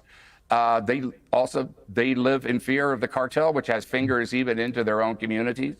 And you have the which Trump has come out and said that all our seasonal workers, farm workers, we have to come up with a solution to that they can stay. But we're going out there. Theodore says it's only racist if it's bad, right? I'm just doing the Family Guy thing. Our seasonal workers, farm workers, we have to come up with a solution to that they can stay. But we're going out there. Michael Mendez says you're a good man, and with a last name like Mendez, I take it that he has authority on the matter. So, Mr. Mendez, I will take your word for it. Thank you. Thank you. He says, I'll allow it. There we go, folks. We got the approval. Senor Dennis Quaid, Senor Quaid, I will vote for Donald Trump. Kamala Harris is a bitch. Mostly we're getting the violent. We're getting people who are continue to break the law after breaking the law of coming into this. Oh, he's bought into the whole. We're getting the violent ones. We're getting the violent immigrants. Going out there, mostly we're getting the violent. We're getting people who are continue to break the law after breaking the law of coming into this country. Oh and my God. Fucking boomers. V says you're invited to the carne asada. Well, thank you so much. Muchas gracias. I would love to. What should I bring with me? We're going to be taken over from within if we don't. Obama deported more people than Trump has. He did. In fact, there was no outcry about that at the time that it was happening. And bro, fuck Obama. Stop using Obama as a reference. And yeah, Obama did deport a lot of people. Obama bombed a lot of shit, the shit out of people in Yemen, drone strikes, all that sort of shit. Obama's a piece of shit. He's a war hawk. Okay, he's a neoliberal piece of shit. It's really about just being anti-Trump. I guarantee you, if Biden had been for the same thing, but there wouldn't have been a word said. Dennis Quaid, it's always great to have you on Uncensored. You always speak such sense, and you always do it also with a underpinning of humanity, which is so lost, I think, in many people these days. It's such a shame. It's great to talk to you. Sovereign, starring Dennis Quaid. You too. Doesn't matter if it's red or blue. You should. What else has Piers Morgan been up to recently? Oh, 2 hours ago. Who do we got here? I don't know any of these fucking people. We got, who do we got? Tim Pool and Bill O'Reilly. We got, I don't know who these people are. Steven Crowder versus, is that Don Lemon? Oh, dude, look at how they made Don Lemon look. Oh, dude, they did Don Lemon dirty. Look at that. They made Don Lemon look like a fucking freak. Who else they got? Jeffree Star versus Megyn Kelly 7 days ago. What else we got? Ooh, Anna Kasparian. I should have watched. That was 9 days ago. That was kind of old. Who's that? Andrew Tate? Brazen misogynist. Piers Morgan versus Andrew Tate on Charlie Kirk. It's already been 12 days since he was killed? God damn. Sunflower Dragon sends a $5 dono. Thank you so much, Sunflower Dragon. And says, Jesus Christ, Anthony, you started debating if the accent was racist and I was drinking water. I started to choke and spit water on my keyboard. Lamau, I'm so sorry. I'm sorry I made you ruin your keyboard. R.I.P. Hopefully you can throw some rice in there. Jordan M sends another 5 and says, they hate violent immigrants but insist on celebrating Columbus Day. I just can't. I'm so disappointed in Dennis Quaid. Let's look at Dennis Quaid's filmography real quick. No, not here. Here. Before I let you guys go and get some dinner number 2. What about second breakfast? What about second dinner? Dennis Quaid filmography films. Let's see what this man's been in, folks. Ooh, Reagan. Let's Broke. 2025. Reagan. The Substance. The Hills, Strays, On a Wing and a Prayer. What is that? That's an Amazon Prime movie? The Long Game, Strange World, The Tiger Rising, American Underdog, Blue Miracle, Born a Champion. Okay, I haven't seen any of these. Okay, I've seen The Substance. I heard of that. I heard of Strays. Haven't seen it. A Dog's Journey, Intruder, Midway, John Bronco, Pretenders, Kin. Okay, his filmography in recent years has been kind of shit. Playing for Keeps, movie 43. I remember this movie was like legendarily bad, like extremely bad.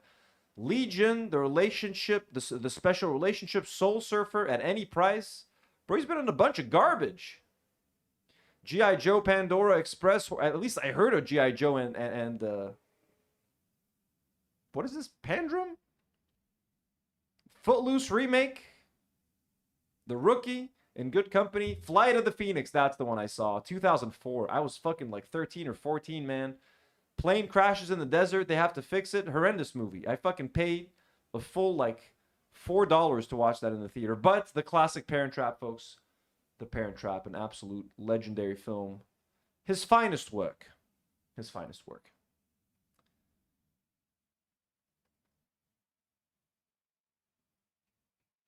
Let's look at his Dennis Quaid net worth. 30 million? He's pretty rich. All right, folks. I'm going to let you guys go.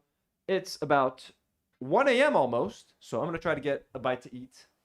Thank you so much for being here. Thank you so much to everybody who was in the live chat. Thank you so much for you were all super generous tonight. Thank you so much for the support, for gifting. We got 32 new members tonight. Thank you so much for people who gifted, for people who joined. Love you all so much. Thank you to people like Jordan M, Haley D, Sunflower Dragon, Jim D, Dukers, Madness Arcade, Julie, Kelly Marie Appleby, a lot of you guys, man with long name, the Whimsical Wanderers, all of you guys, thank you so much. We love you so much. If you guys would like to support the channel, you can do so on Patreon. Here is the look at our Patreon. Quick thank you to some of our patrons. Maki Kid. Oh, look at little Maki. Patrons like Jigglypuffer, Excess Lubricant, Dizzle McFizzle, Jamie, Gay Communism Will Win, Coco Exists, Tusk Fangooth, Kung Fu Brisk, Diana Mukaddam, Adam Khazan, Alice Akerland, Jorgis Vilescas, Kaya Djarf, E. Watson, Elian Mujabra, and Daniel Nekhle as our God tier patrons, and Tetrafan as our God tier members, superior patrons like Mitochondria, Claudia, and Khawna, and Ahmad. We love you guys so much. Thank you so much for being here. Tomorrow, my birthday is this Friday. I turn, what is that? I am turning 35 this Friday, folks. So there might be a live stream tomorrow, like an earlier live stream, but I'm not sure. Like there's no big episode. Maybe I'll do like a chill birthday stream or something, but no guarantees. I'm going to take a couple of days off, celebrate with Demi. So might do some gaming tomorrow, though. I might either I do some trucking tomorrow or some American, some water park simulator. So a gaming stream tomorrow. Turning 35, so it's going to be my birthday. Been a busy week. I've been doing gaming. I've been doing 2 streams a day for the last like 3 days. I don't know if you guys have noticed. I've done gaming streams during the day and then a night stream, so it's been fun. I will try to see you guys on Thursday. If I don't see you guys tomorrow, I will probably be live like Sunday night, I feel. Okay, so if I'm not live tomorrow, we'll skip Thursday, Friday, Saturday on the main channel, and I'll try to do a Sunday night stream. Maybe we'll try to do a fun IRL stream over the weekend with Demi. We'll see. No promises. Love you all. Have a good night. And as always, do not worry.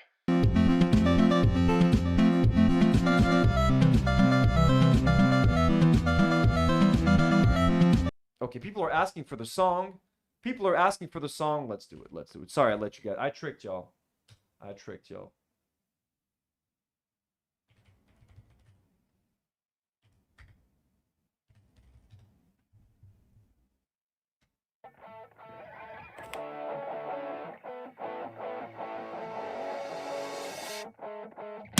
It's the final day, but he's really not afraid. Got a lot of money, but you know he's on his way. But you know I'm still the same, might have lost my taste. California dreaming, yeah, I'm headed to LA.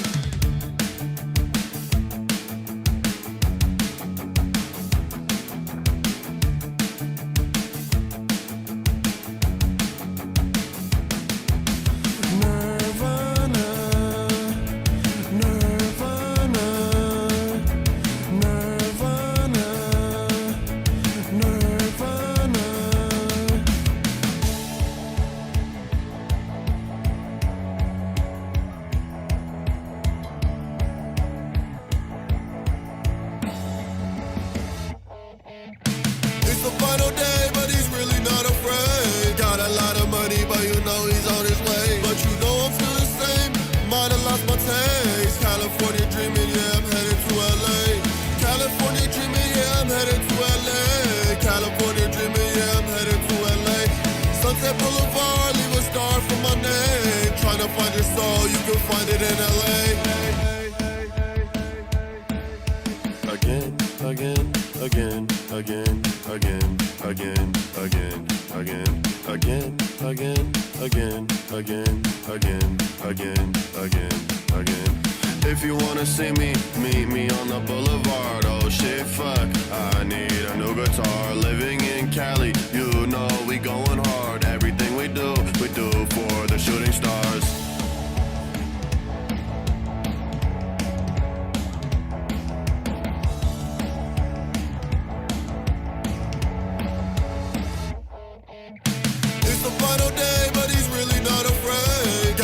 lot of money, but you know he's a